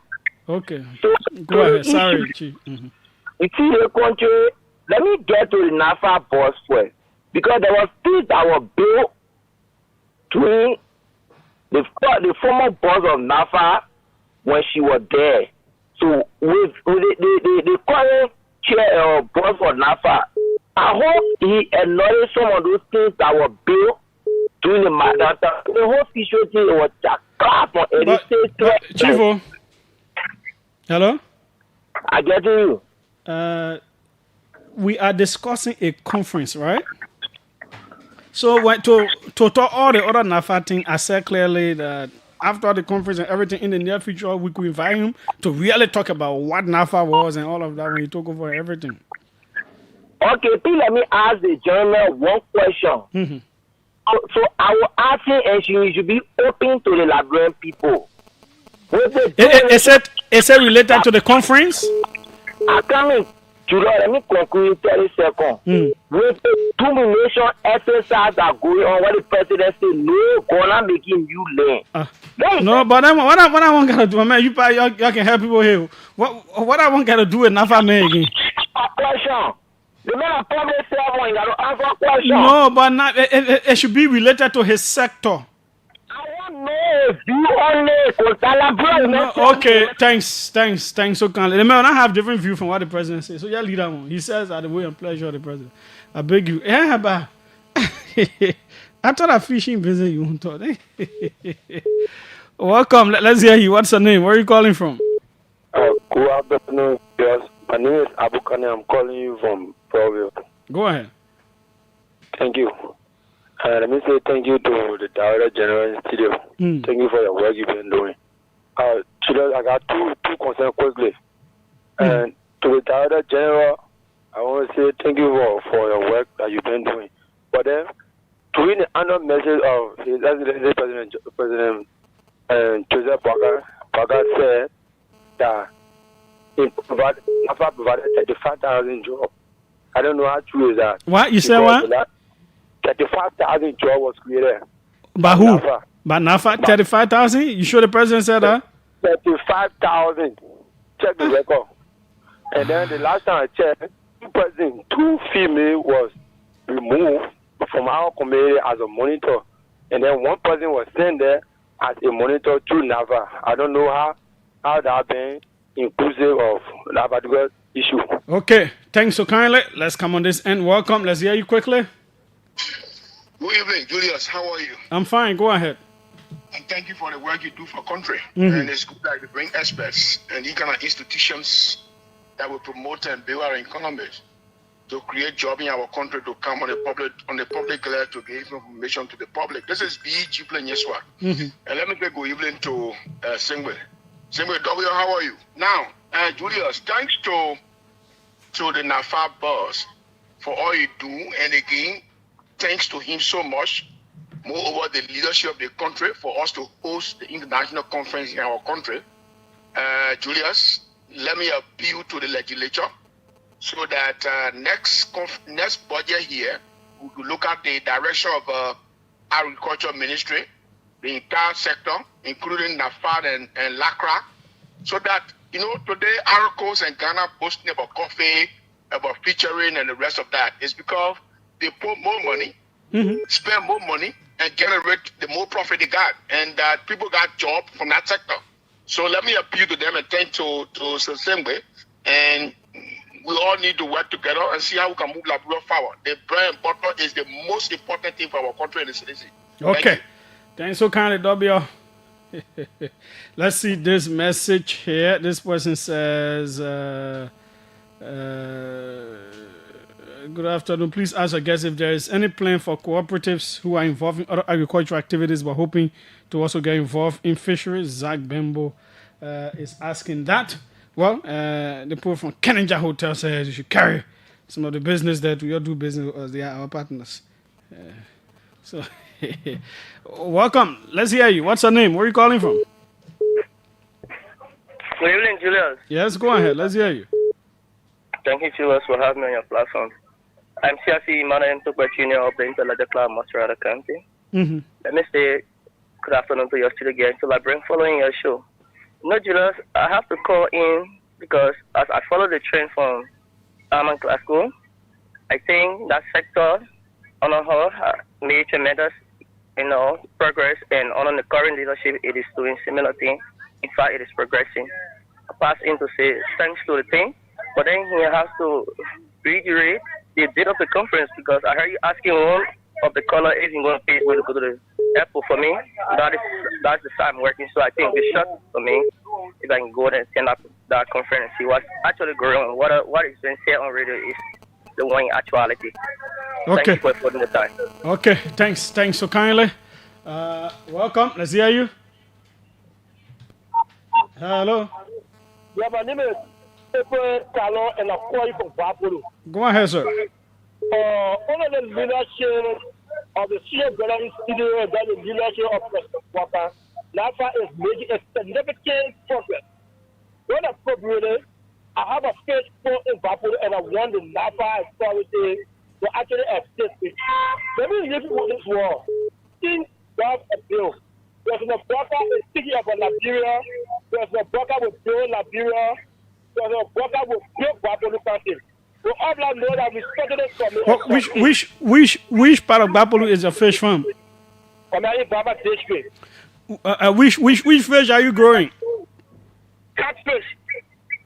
You should send me some. Can you imagine our guy like came from Bapolu for the OK every work? Oh, okay. Yeah. Yeah, travel dancing all day. Even when I came, we just put them in and I went back. Yeah, but the way you doing fish farm now, you get small things. So send some fish. You get small things, man. Send some fish. Yeah.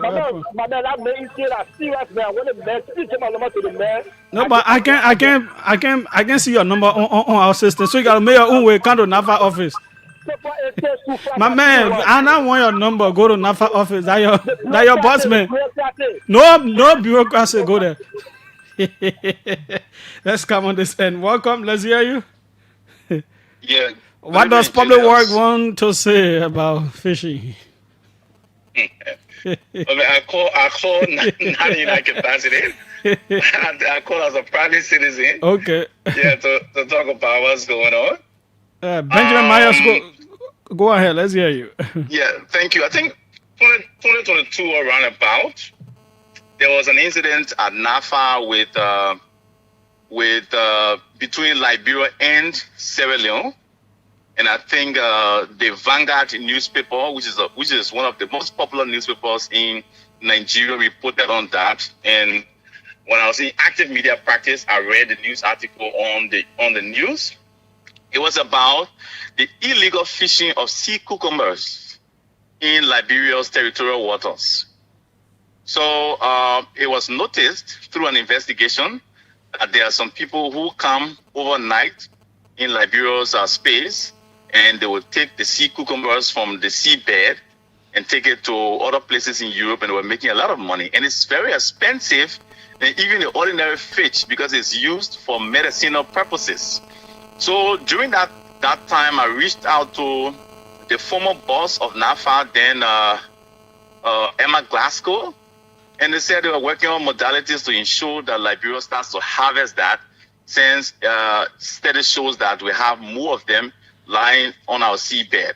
So I just want to know as to whether NAFA has made a plan between 2022 to present to just go beyond catching the normal fish to utilizing our sea cucumbers that are used for medicinal purposes and are proven to be even much more expensive than the fish we catch from the water. I just wanted to know that. Thank you.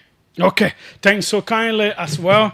I think the interest is high, so there should be the final, and then we'll come back to him to answer. Welcome. Let's hear you. Thank you, Julius. Good afternoon. This is Ben on the line. Go ahead, Ben. Let me say hi to NAFA Bob. Well, Julius, when it's good, let's praise it. And let's hope all the best for our country. I want to appreciate him so well for the hard work. These are times that are critically difficult. So what is good for our country, progress and productivity, we should all embrace it and hope that it gets better along the way. Mm-hmm. But thank you, Julius. Thank you so much for the show. Every day is a very good show. We listen, and we will get back calling regularly now. Okay. Thanks so kindly. We come back to you, sir. Thank you so much, and thank you to all the callers. I want to start with the sea cucumber. Quickly, let me address that because it's a kind of very interesting question. Definitely, and let me indicate that when we took over, we began to put a lot of modalities in place, and not just harvesting our resources. One of the key things we did was to, prior to my ascendancy at NAFA, in terms of sea cucumber harvest, a lot of harvests were going on in the country. One major company so far, but they were not declaring their catch in terms of, we were not getting actual in terms of the harvest data that was coming forth. And also because it's an export species, definitely you have to also declare it and get export permit, for that species. Is it not something that we can eat here? No, it's actually the Asian market. The Chinese, they are, they love it best. So they ship it to Asia. Now, when we took over, we decided to put the system in place. Now we asking for their catch data. So they have to declare the catch to know what we have. And then also in terms of export, what we have. One of the things we're trying to also work with is, hey, how can we make sure that because we developed already a sea cucumber management plan to be able to manage that identical type of fisheries.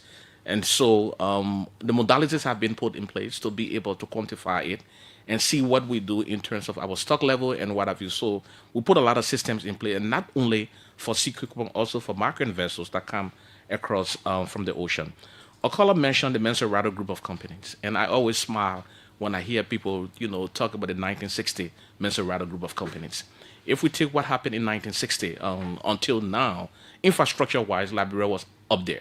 In the 70s, in the 80s, the Menserado group of companies began to decline, because of the war and everything. Infrastructure broke down and what have you. Now we're becoming much more intentional about encourage Liberians to invest.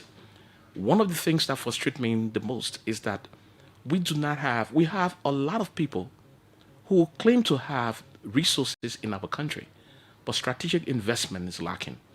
And so we kind of motivating them, seeing how well we can encourage a lot of Liberians to get involved. The advertisement of the seeking, we have to advertise the seeking 3 times. Because for every time we advertised, we observed that we just had one company applying. The 3rd application, that's the time we had more companies now applying. We are hoping, not compromising procurement, to make sure that we get a Liberian-owned company that will run that. We think that if we can get Liberians much more involved in the fisheries industry, definitely we have lots of resources being circulated. And it's common. All you do that, if you do not have the initial capital, how can you do joint venture business? How can you collaborate to be able to meet up with the initial capital? And this is something we kind of open with. We've been very, very, intentional about it. We want to see a lot of Liberians involved. At least Liberians now coming forth and say, hey, we want to have 40 horsepower Kindle, for an example, and then run it and get fish, which of course is motivating for us. We want to see them go beyond that. Fish farming, Liberians are 100%. And this is where we can break the iceberg. This is where we can push a lot of Liberians to be able to compete with marine resources. So I think that's an area we're looking through, and we're encouraging, we're open to Liberians being fully involved. The conference is kind of strategically opened. It may not be open to everyone because budgetary constraints and what have you. So we targeting 250 participants. Out of that, we're talking about 50 participants from the fishing community. We have our local, companies that are also being invited. International partners are also coming. So our target is at 250. Once we get to that benchmark, definitely we have to close it up. In terms of jobs, I know the caller said the president didn't mention anything per sector. On jobs. He said 70,000 jobs. From the fisheries and in agriculture, and 12,000 plus jobs were created. From NAFA perspective, 5,188 jobs were created in 2025, and we can optimize those areas. 65 new cold storages were opened across the country. Okay. 1,600 women received grants. Looking at the empowerment area, and then some received large grants. 13 cooperatives received large grants. In our space, we introduced the stream vessel. We had Liberians coming in to be a part of it, and plus other areas that we kind of collate jobs. What we've done, we've been very intentional about job creation. In all of our discussions along the value chain, we want to see short-term, medium-term, long-term jobs that have been created in the sector.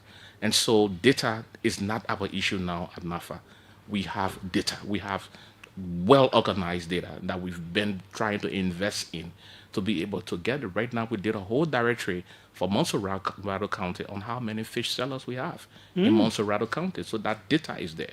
We quantify them by their numbers, their location, their sex, the number of persons they have employed, their living condition and everything. So we have that directory. We're going to replicate it across the country so that we have full-fledged data across the country of how many fish sellers do we have in Liberia, how many jobs each of them are creating in Liberia. We also did a same with all of the cold storages across the country.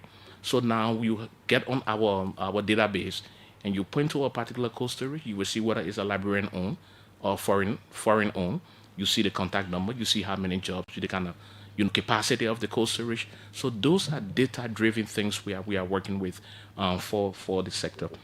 My brother and friend Lorenzo, yes, definitely we taught together. I used to be a classroom teacher anyway. I taught the Catholic school system, taught Calvary Mission, taught Calvary Chapel, and what have you. And so that's the reason why I think I'm a good talkative. So because if you're a classroom teacher, definitely you know how to articulate and get people convinced. So yes, in terms of the erosion happening across the ocean, we think this is something that is concerning. One of the things we're trying to do, and we're initiating this now in 2 counties in Liberia, 2 coastal counties, one in Harper, Maryland County, that we're building the first integrated learning site, so that site will kind of be inclusive of, ice making machines, solar facilities in terms of cold storage, and also having a place that, the children of the fishermen can have somewhere, to play. So that at least when the parents are on the sea or doing something, they have somewhere secure that they can also be. So one will be built in Harper, Maryland County, and the other will be built in Grand Crew County. We're working strongly with the UNDP to see how we get one in Sindo County. Other counties going to follow suit. Once we have those integrated learning sites across, then we have a safe area that fishermen can dock. When we get the port constructed, Julius, all of the fishermen along the Popo Beach area will now have a specific learning site to move into. So that's the reason why we're pushing to get this port done. We're going to be pitching it at the EU conference in this month. We're also looking at other private sector investment that also expressing some interest in that aspect. So in a nutshell, I think I've kind of addressed... Yeah, when is the conference again? The conference is March 30th to the 31st. It's 2 days and at the Farmington Hotel. The website we have is NIFC2026.com. Yeah, 2026.com. So you can go on the site, see all of the information on the conference. Our panelists, our moderators are all being uploaded. And let me say thank you to the World Bank for helping to support this. I think this is huge for us. We got one of the best Liberian firms, the Golden Touch Corporation, very professional firm, that is driving this, and all of the steering committee members. You are doing free advertisement for them here. No, it's not free advertisement. I mean, they form a part of the whole thing. Yeah, I mean, for them, for that company, they're all going to pay for it. Okay. Dr. Gay wants to know if you attended St. Patrick's before? Yeah, sure. I attended St. Patrick's High School. In fact, I graduated from St. Patrick's 1996. Wow, We were the last batch of St. Patrick's graduates. Okay. Before the school closed. Yeah. Mr. Segbe, thanks so kindly for being here. We appreciate it, and we look forward to more interactions in the future. Thank you so much for the opportunity. There's a break. His name is Sarah Segbe, head of the National Fisheries and Aquaculture Authority. Next up, the Congo Town Commissioner will be here. What is coming up in the news about Congo Town? Let's hear.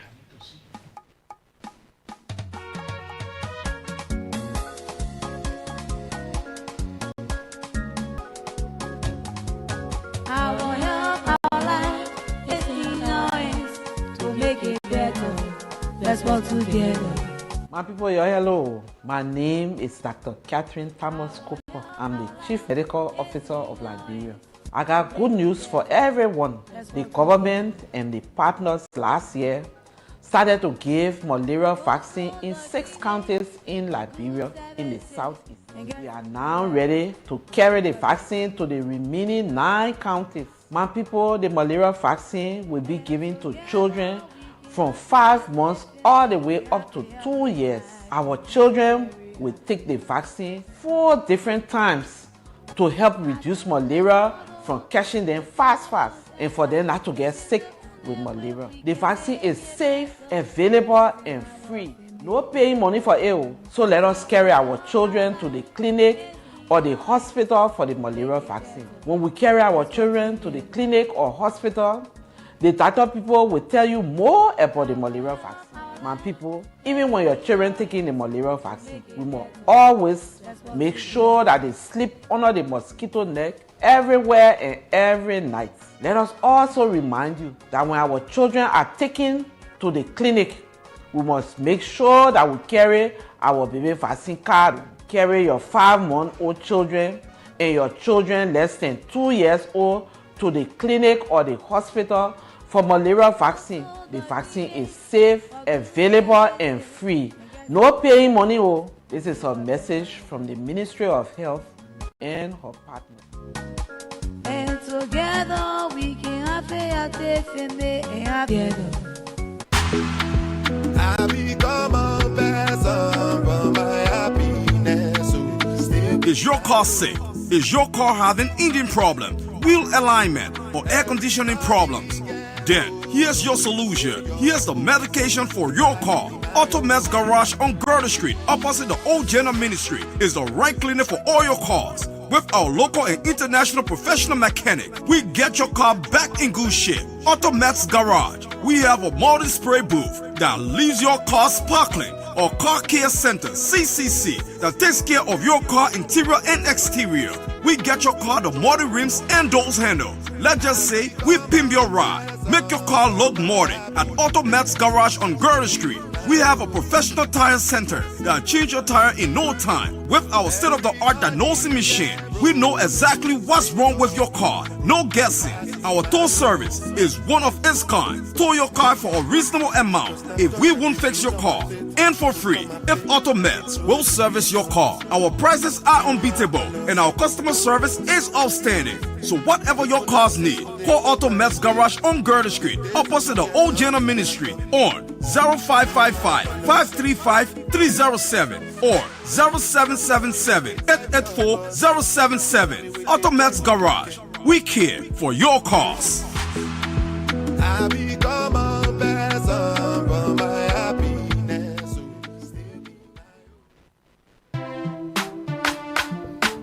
The final lap, the OK conversation on OKFM 99.5. We go into local government issues, but this one looks like it has some kind of big news on it. So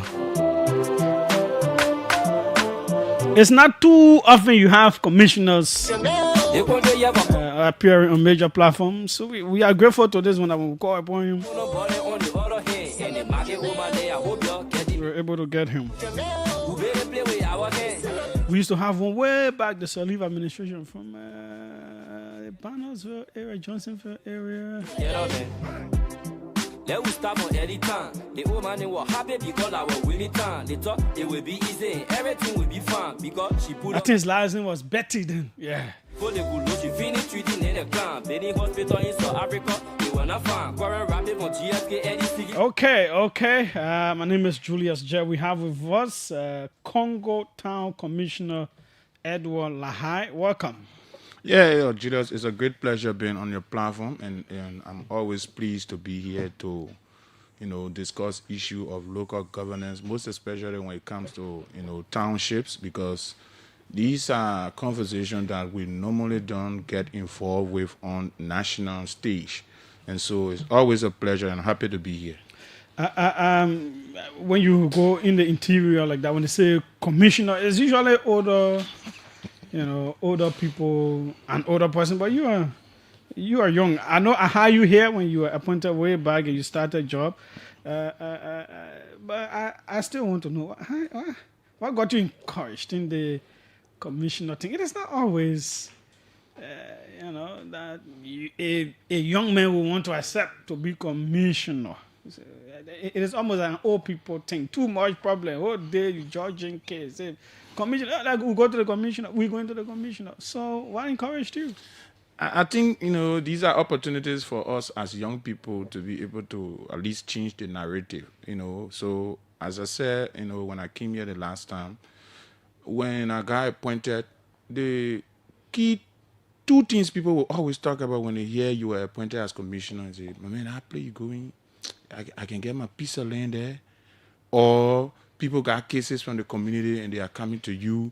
But, after, several months of, engaging with stakeholders and other people and following up on the law, the local government out of 2018 and other research from other places, I got this understanding that the commissioner job is far beyond just discussing land cases, or be seen as a land dealer, or handling cases from the community that involve maybe brothers and sisters or community dwellers. So we have a huge responsibility, and over the time, we have been able to create that level of visibility to show to, Liberians, to encourage them that, the job commissioner, the local government says you are the overall administrator of your local area. So that means you are the first responder of all government ministries and agencies within your local community. So when there are issues arising from some of the sectors, you have to respond as the commissioner, because the purpose of the decentralization is to be able to connect the people more with the government, to create more people-to-people interaction, and for policies and programs of the government to be trickled down at the local level. So based on that, we were motivated, and I can assure you now that, there is a lot of visibility when it comes to people understanding the workings of the commissioner office. Let's talk about Congo Town. Give us some updates on Congo Town. The most recent update, and I would like to speak on that first. Yesterday, we had a situation on the Congo Town back road on the Sheriff Beach. A strange creature was discovered by some of the residents there. And over a short period of time... A sea animal. Yes. Over a short period of time, the number increased. There were hundreds of people on the beach, and they were just chopping that thing apart. Well, that's not my first time hearing about that. When we were children coming up in Ivory Coast, there is always this animal. I know people say it can die or what, but it comes on shore. They will cut, then it goes to another town. It always happens. But they went yesterday to Congo Town. I think it go to a different town. Because what happened was that, the guys, the amount of human beings that went there, that animals, some of it could not go. They were cutting everything apart. And some of them had it in bags.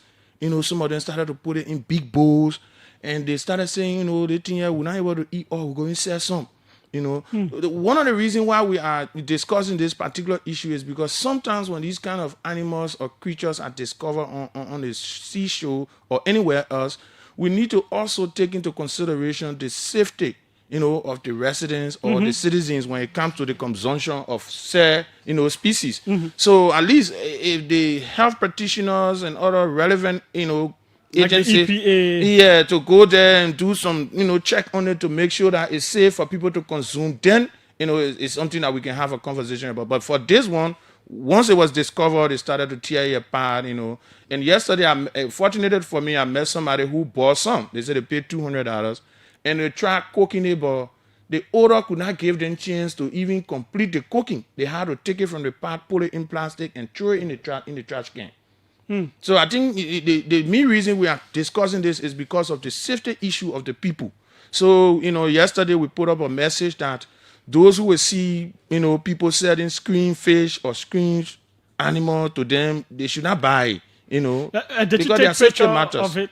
Yeah. We got some pictures, and we also send me a picture of the animal itself. Let me see how. We also have a video of them butchering their part.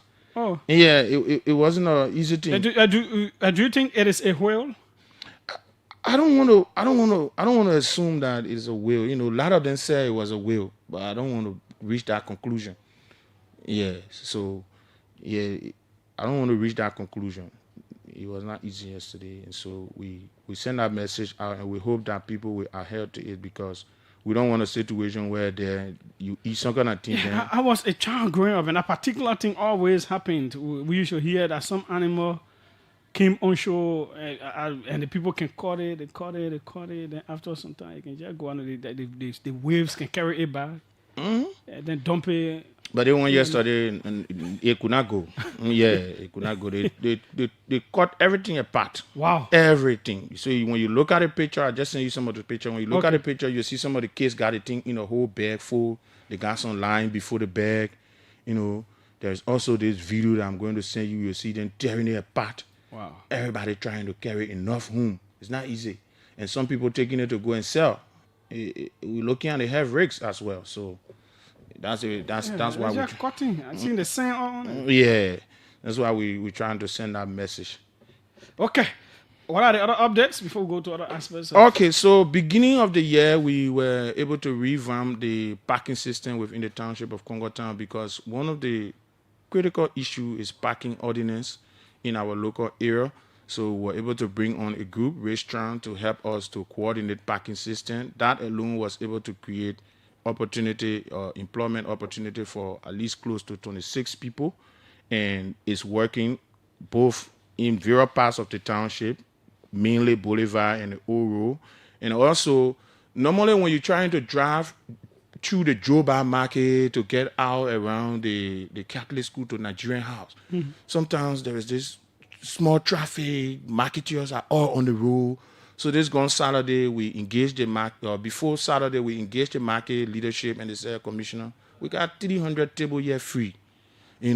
So we had a conversation with the petty trailers. If they got 300 table in the market free, what you're doing selling fish on the Kota Road? So we're able to go there this gone Saturday. We cleared the place, and we started to work on, relocating into the market, and they are responding to that positively.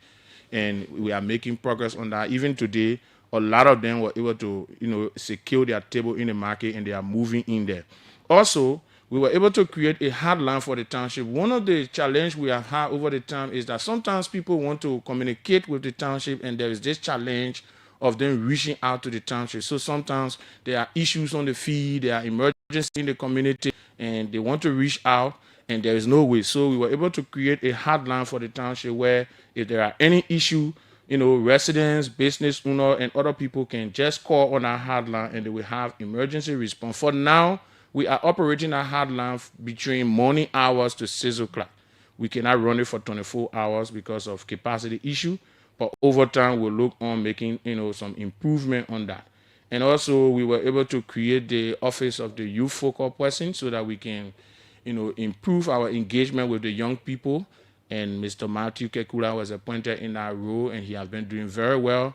And they have already started to plan some engagement with the youth in the township, and we want to make sure that it grow over time, because the young people hold a huge number of our population, and whatever we want to do, we have to pay attention to them. And the issue of some kind of the disinfection within the various communities, most especially to business places. There are some business places, they keep the waste there. You go there, you will see flies. We will come to sanitation. Yeah, so let's look at empowerment, since of course you're already going into empowerment. Yeah, so for empowerment, when I took over the township office, basically we had only 3 staff, and the conclusion we came up to was that 3 staff cannot run the activity of a township that have a little over 44 communities, close to 100,000 people. They can't make it. So what we did was that we were able to bring on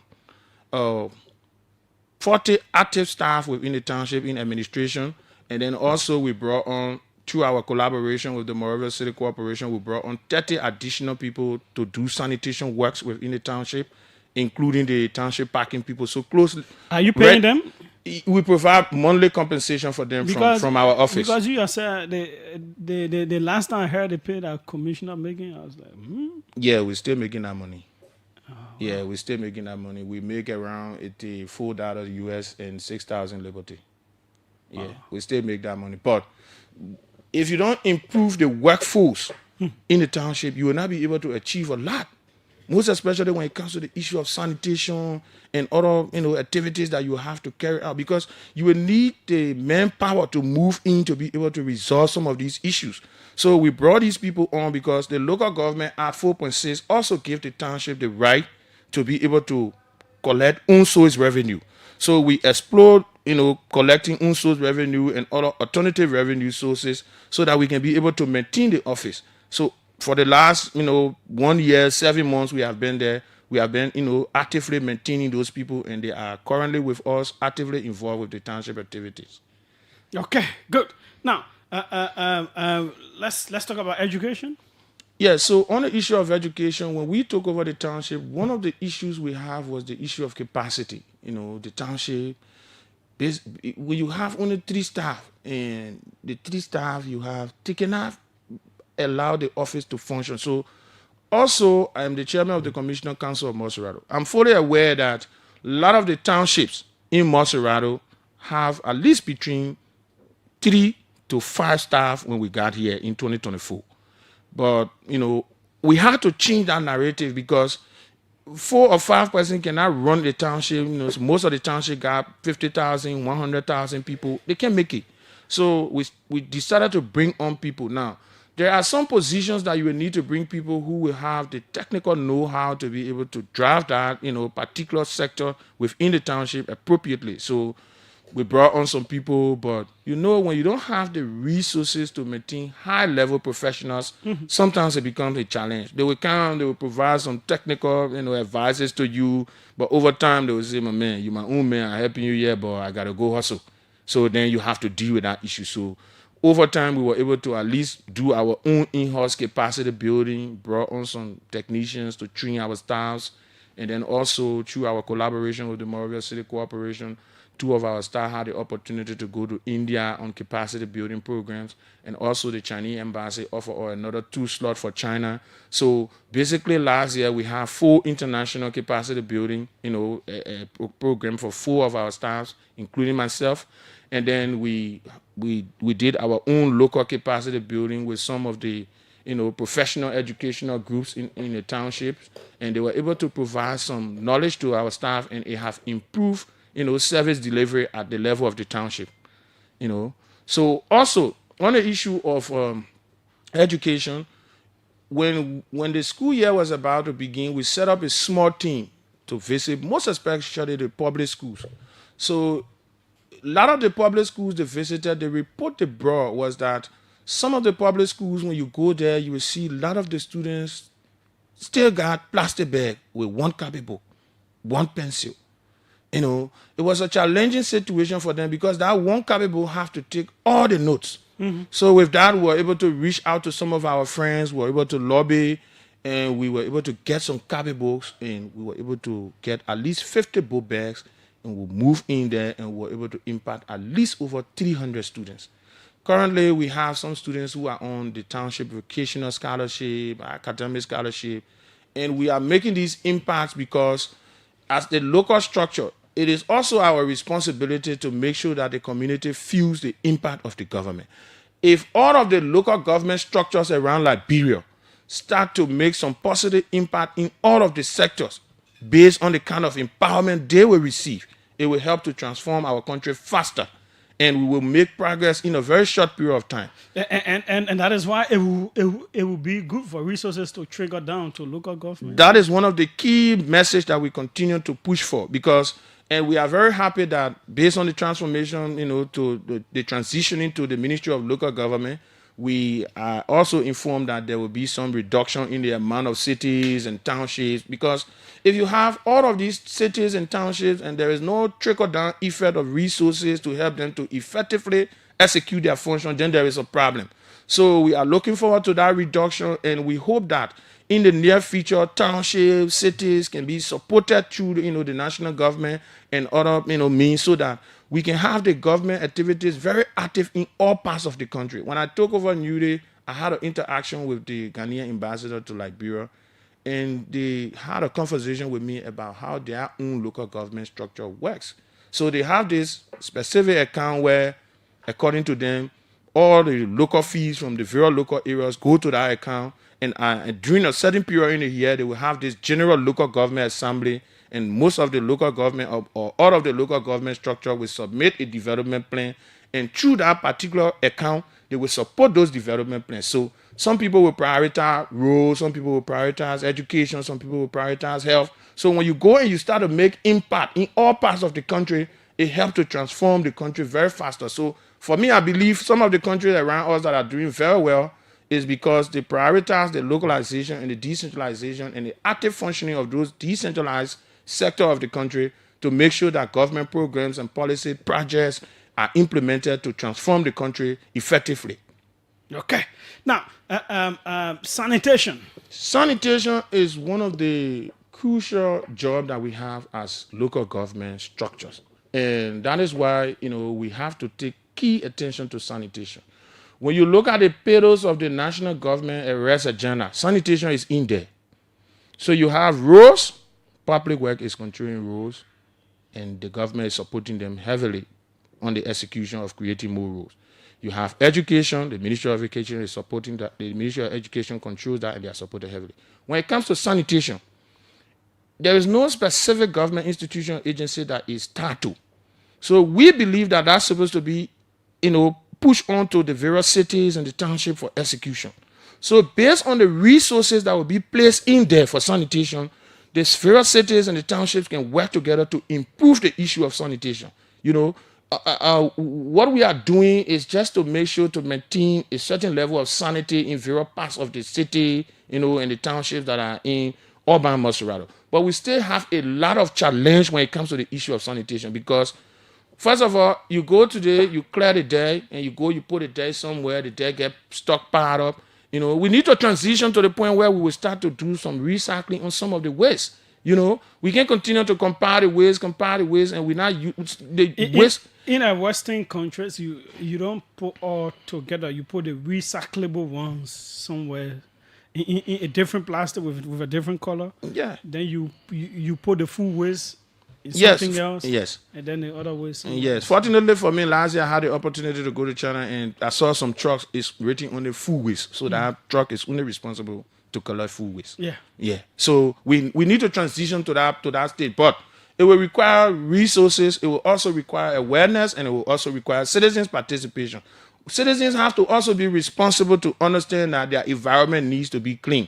When the city goes in or the township goes in and they remove the waste, the challenge we have is that sometimes before daybreak we see more waste than the one you took from there yesterday. And it is only because sometimes these waste that we are taking, we are not to the point where we will start to transitioning into useful items for productive means, and we need to also consider sometimes the issue of refusal, because sometimes some of the people that go to the market, they just take all those waste, the cartoons and everything, they carry it to the house. They don't have anywhere to keep it there. So at the end of the day, they will place it in a bag, give it to our less fortunate brothers, and they too not carrying it anywhere far. As soon as they walk in the community, they look by one fence, nobody looking at them, they put it there. So citizens also have to be responsible, and we look forward to more resources coming into the area of sanitation.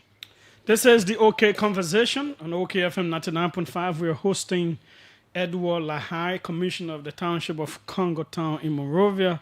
we're talking some things about that township. Well, squatters and their status. Do you have squatters in Congo Town? If there are squatters, whose land are they squatting on? So when we took over in 2024, some of the first few cases that we encountered were, the issue of squatter rights. And a lot of the people who were coming to us claiming that they are squatters, when they show you their document, you will clearly see that they were already dispossessed of that squatter right. So what happened was that during that time, because the squatter right, the township was only giving it for public lands. They were not giving squatter right for private property because they don't have that right. So the township issued some people squatter right, And the rule of the squatter right is that when you have the squatter right, once you are in 2026, before you get to 2027, you have to go renew for you to be a legitimate squatter. If you don't renew for 2026 and you just living on a public land, you are automatically dispossessed of that squatter right. The second rule of the squatter right is that you are not allowed to place a permanent structure. So if they give you squatter right, it means you are there temporarily and you can only put a temporary structure there. So some of the people who had a squatter right at the time, I want to also believe that it was based on the limited information passed on to them. They took the squatter right and they had this sense that, the place is for me now. I can utilize it whatever way I want to utilize it. I can turn it over to my children, So some of them started to put concrete buildings, permanent structure, even story buildings on the squatter property. Before we go deeper, what specific land in Congo Town is government land that people are squatting on? There are a lot of public lands in Congo Town because the squatter right review we did in various parts of the township. There are squatting spaces there. Yeah, you kind of know that place very well. So definitely, yeah. So one of the areas, Roto Town. Roto Town. Yes. Oh, they got Roto Town. Oh, okay. The one the government just. Yes. Okay. They got a lot of squatters. And when you listen to some of the live video, you will see some of them saying, "We got squatter right from the township." Mm-hmm. Peace Island. Peace Island. The whole Peace Island. Yes. Part of Paco Island. Part of Paco Island. Yeah. Several other places, Gay Town, Chubo. There are places there that a lot of the people there, they are squatters. Now, some of them, acquired the land through the township, and some of them saw the land vacant and they just went there. And they sat there they there 30, 40 years, they're living there. And because of that, there is this complacency and this sense of entitlement. They believe that, and I stay here 30 years, 20 years, nobody coming to me. So the place is for me. So they stay there, they develop the place, they are living there. But the truth is that the rule for the squatter thing is that the government can get ready to use the place anytime. And the only requirement in that squatter document that the township used to give is that when the government is ready to utilize that place, they're supposed to give you a 30-day notice to say we're ready to use a place now, you have to leave. Now, in a lot of the instances, a lot of the squatters in Congo Town, they have not been able to renew their squatter right for more than 20, 30, 40, 50 years. So they've been there, they just there. They got an old squatter document and they just holding it in their hand. It have not been renewed.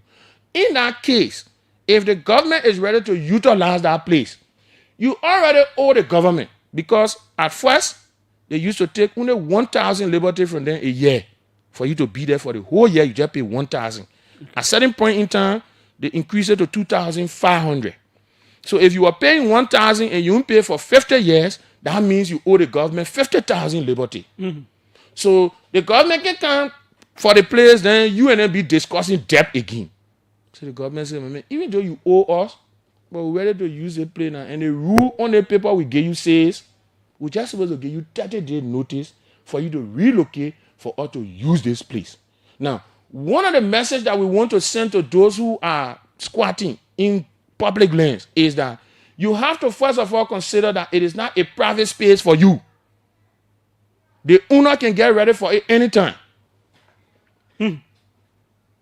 Adverse possession does not lie against the state. The state can lose their land to adverse possession. No, town can never run against the state.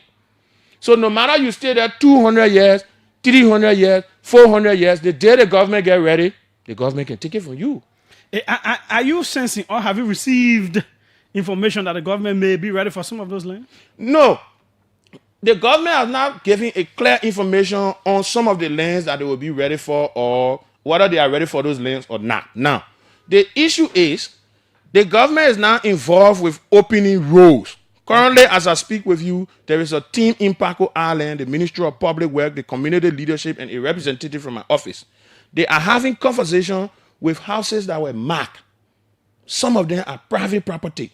So if you are a private property owner in that space that the government want to open a road, the government will negotiate with you and there will be a conversation and you will be compensated before your property is touched.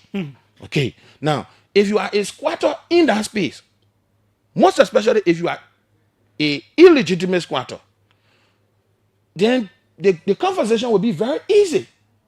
All the government need to do is to give you a notice to leave for them to open our road. Because if the priority is road, then that means most of the communities in Congo Town will be affected by the opening of roads. Because a lot of the communities, when you go there, they are clustered, there is no space. Possibly in some of the communities, you only got one road going straight inside to Camp Osa. It's challenging. So even the road from Paco Island to Peace Island, when they were opening our road, there was some small anger, resistance. Some of the people in Peace Island, including some, permanent people, their property was broken down. They could not contest, the removal of their property because they didn't have, any private legitimacy to that space. So like that, for you to contest, it can be very difficult. So the key message we want to send to them, if you are a squatter and you live, because majority of some of those squatters that we are discussing, they are on various alleyways in the community.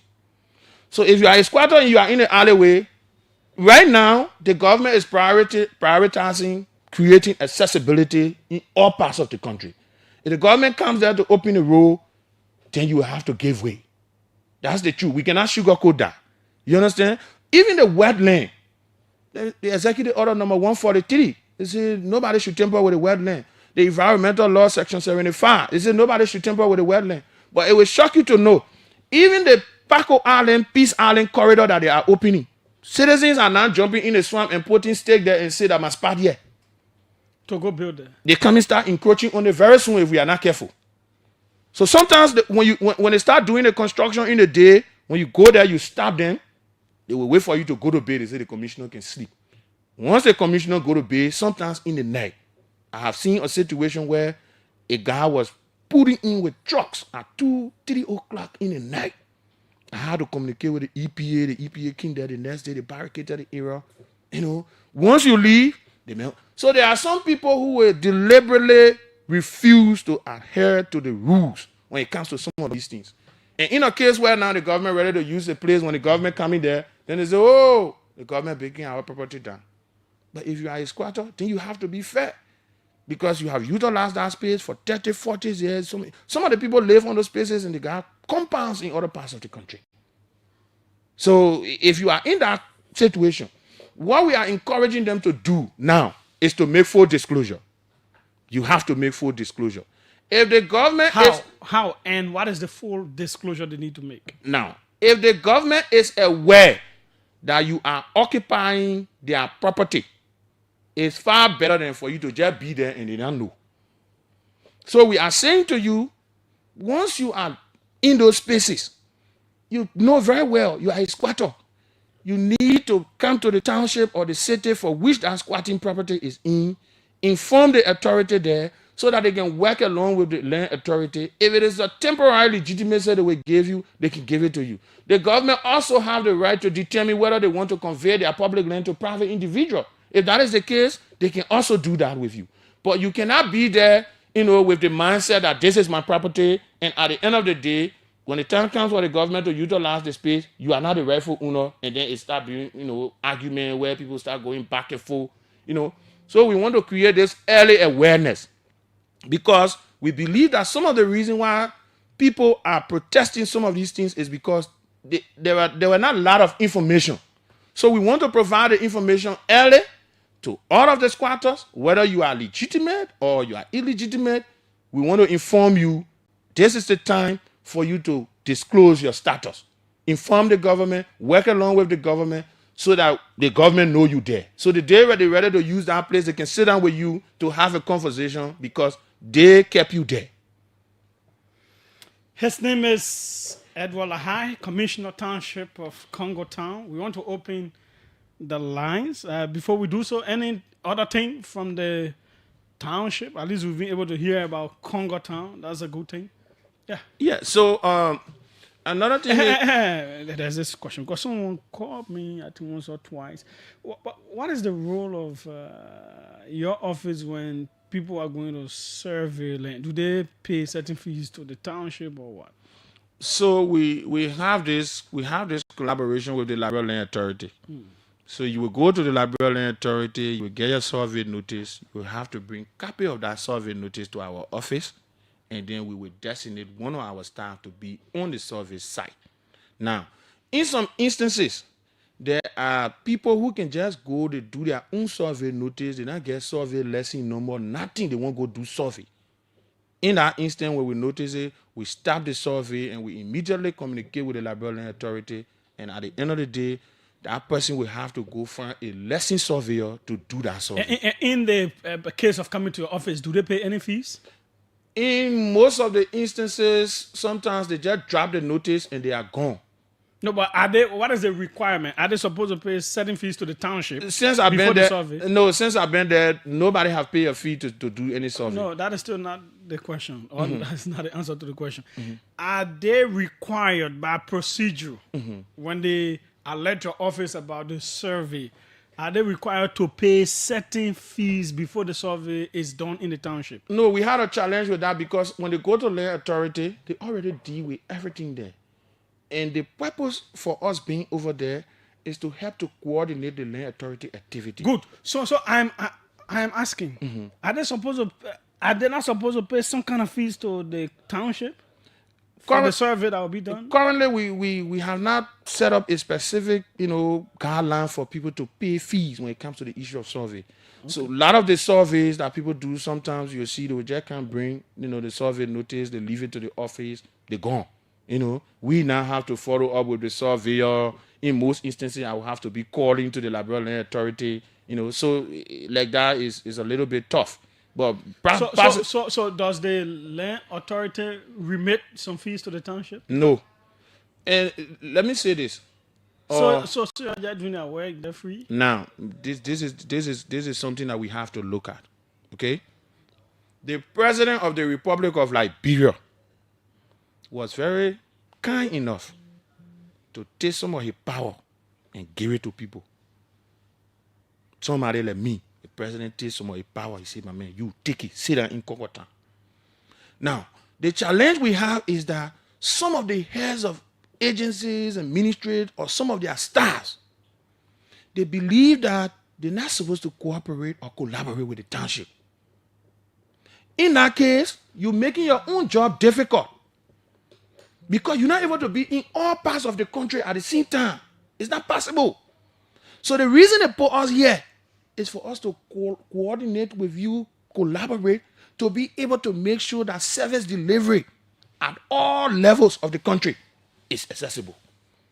So we are encouraging heads of agency quite recently, last year, around June, July, the Liberal Land Authority, the Township Commissioner, and some city mayors, we had a long sitting and we created a guideline for, temporary occupancy, public land occupation, and including the survey issue that we just talked about.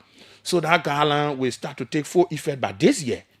Okay? So these are the kind of collaboration that we continue to push for. See, today the public work people were going to Paco Island to have conversation about people whose property will be affected by the opening of the alley.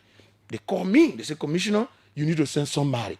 All government ministries and agencies need to do the same thing. Because currently, as it stands, you cannot succumb a staff to all of the townships in Liberia. You can't make it. So the reason why we are there is to help to make a job easy. So you need to collaborate with us. Okay, 777-700-995, 555-995. I hope one of those who called me is listening because he was talking about, they asked them to pay this amount of money, huge amount of money for the township of Congo Town and all that. So in case you are listening now, then yeah, call and make a point. But 777-700-995, the numbers to call. We're placing township issues under the spotlight. The same could be with your own township as well. Welcome. Let's hear you. Hello, Julius. Yes. Yeah, this Adam Khan and Joseph Walker speaking, member of UNESCO Intellectual Bureau. Julius, let me make to understand one thing. You see the commissioner there. I'm talking about the commissioner there. They are most wicked people in the land. Common example, all land improvement. Julius, whenever want to, because the commissioner in Province are based on the land. The police commander are based on the land. So whenever want go to survey our land, they can put stuff to us. The commissioner, the president, my power, which is Joseph Walker, need to come on high on the commissioner. That point, they can always start out. Today, we can survey our land because of the commissioner, because they are bad from our land, and the police commander are bad from our land. So they will always start out, Julius. So I'm not talking about our commissioner, but I want to for our commissioner to know why a friend is doing to us. Somehow we now have money. Okay. Thanks so kindly. Let's take other people. Welcome. Let's hear you. Yeah, Julius, good afternoon, Frank Gibson. Everything my brother said is right. If government will come and say, who promoted for you because they want to develop? So what is different with what government land? That's the city, but do it correctly, plan it, and reach it. Brother, you share somebody left over for 30 years. The only thing government got to do is eat nothing for 30 days. Does that make sense? Is it reasonable? What is humanity in that? That's true. You can take the proof from the place. If development good, every government can do it. Every part of the world was doing responsibly. We do it with plenty good. Okay. We just put it, somebody eating mess school here. And you put it outside 10 days. They're not responsible. You have to be responsible. You have to be responsibly. That's the point. Thanks so kindly, Frank Gibson. Let's leave from Paris. Come back to Liberia. I saw a call coming in from the U.S. as well. But let's deal with the Liberian. We'll go back to the U.S. Welcome. Let's hear you. Thank you for giving us a preference here in Liberia. Again, my name is Musa Sharif. Go ahead. Julius, my concern has to do with the government. It appears that the government has no inventory of their land. The land that the government owns, they don't have no inventory of it. They don't know. Yeah, they could have it. I think NHA should have all that. Oh, okay, so that's number one. Number two is that the government is also telling us that the land should remain like that without being developed. When somebody spends 40 years on the land, you expect for the person to be there on a scaffold? How possible? And then how can we build a nation in that kind of fashion? Somebody will not spend 50 years on the land without a proper structure. Musa, on the first segment, I was talking about a conversation happening around land, a land issue, whether it's government land, private land, and all these lands. Do you think it is really time to bring all of the state actors on the table?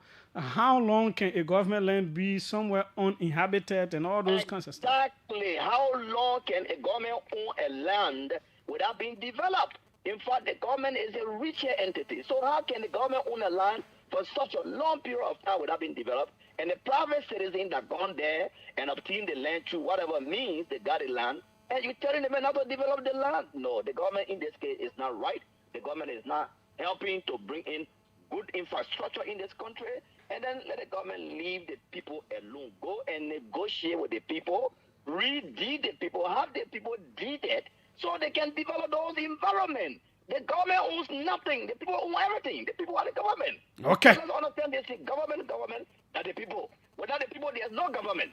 Okay. So it's clear and straight. Musa Sharif, thanks so kindly. Let's go to the U.S. Welcome. Let's hear you. Yeah, thank you, Julius. This is Cyrus McGee. I'm calling you from Minnesota. Thanks to you and your guest.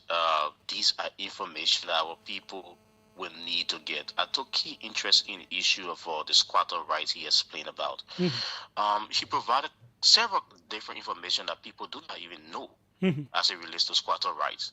You giving us squatter rights, you're talking about the need to renew them out of every year. Yeah, every year. Periodically. What information do the public have about these renewal? Are they being effective? Those in charge of making sure that these things are done. Another thing, you give somebody squatter right, you sit there and let them build homes that cost huge thousands of dollars. Are there laws in place as to what can be constructed on a piece of land that is owned by government that is given to people for squatter rights? I mean, these are things that people should know before even, before giving them those opportunities. Thirdly, he talked about coordination. The lack of coordination is causing serious problems, Julius. There are people come from land authority for surveying. Every township, I believe, if I'm right, do have what they call land commissioner. Those are the people that are responsible for land issues in those townships. Are they working closely with the land authority, with the Ministry of Public Works to prevent people from building in the alleyway, making sure that things are structured in different communities that are developing? Or are we going to still see the same thing we've seen in other areas, somebody front door, that somebody back door? So these are things that should be put in place if this issue of land and settlement will be done. This is the next huge thing in Liberia. Thanks to him, and we hope that other township commissioners can also provide those information. They can set the right standards. You can't be sitting on the show and saying, I don't know what they should be paid. By right, they should be paying to your office so that your land commissioner can be empowered to provide the necessary services. Thank you so much, Julius, and have a wonderful time. Okay, thanks so kindly as well. Let's take a few more calls. I hope Peace Island people, Congo Town people, if you're a squatter also, you can also call. Welcome, let's hear you. Good evening. Good evening to the UFO commissioner there is serious. Yeah, for the record, I'm passing a call from the ambient of UP. That's first, I need to put up to him for bringing the township closer to the public or to the people. Because that place was there over time. Many people don't know the essence of the Congo Town Township. At least follow his leadership, people are getting to know why the township is into some of the workings of the township. But on the issue of the squatter right or so, I think the government needs to do something about that because you can't have somebody occupying land for over 30 years or 20 years. And then too money you get kind of say, so that it's made emotional stress, the color, considering the losses, the financial, have some financial element. So I think, there should be a conversation around that to see how best such a thing can be mitigated. Yeah, thank you very much. Thanks so kindly for your call as well. Let's come to this end. Welcome. Let's hear you. Okay. Hello. You getting me? Yes. You can call your name now and go ahead. Thank you. I said, this is Zizé. I'm calling you this evening from Kawa. I said, let me commend you for the topic and let me commend your guest. Look, he has explained a lot of things and it please.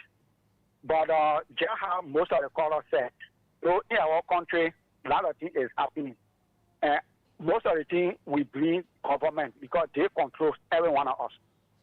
Government, look, Julius, government can sit and just wait when people finish cleaning their places, then live your whole life onto that property, and then when they're ready not to come for it, then they just come with force. They give you 1 week, 1 month. So whether you are live your whole life, there's somebody giving you 1 month. Not to say they're giving you money to go and relocate. So all these things can bring trauma. And we do not have any good health system in this place. People already suffering. Now what making the death rate getting high in this country?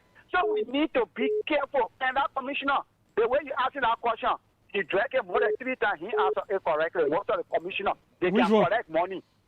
I'm talking about the money aspect that you asking. If people come for survey business, if they can pay some fee. I say he was dodging it. He not really clear. A lot of the commissioner that we know, even in Kawa, you go and you got to pay money. They will not just give you surveyor to just go for free. You will pay money. So let's be clear and say because he was just dodging it, he already clear on the mountain. He stay on the mountain here. So let me say that one. Thank you. Okay, thanks so kindly. Let me squeeze in this one for 30 seconds. Good morning, Mr. Jeff. Good evening, Ryder. Good evening. Yes, go ahead.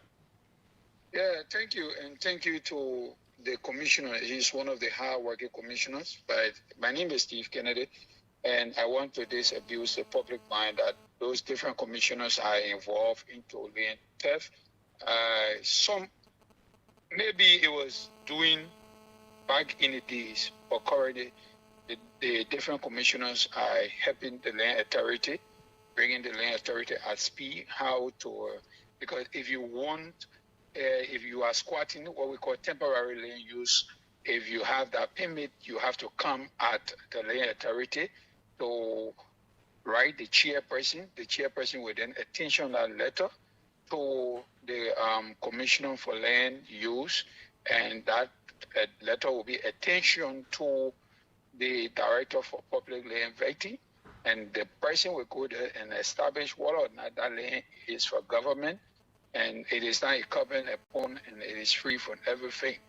Then and proceed. But you have to start with the commissioner. You write the commissioner of the township.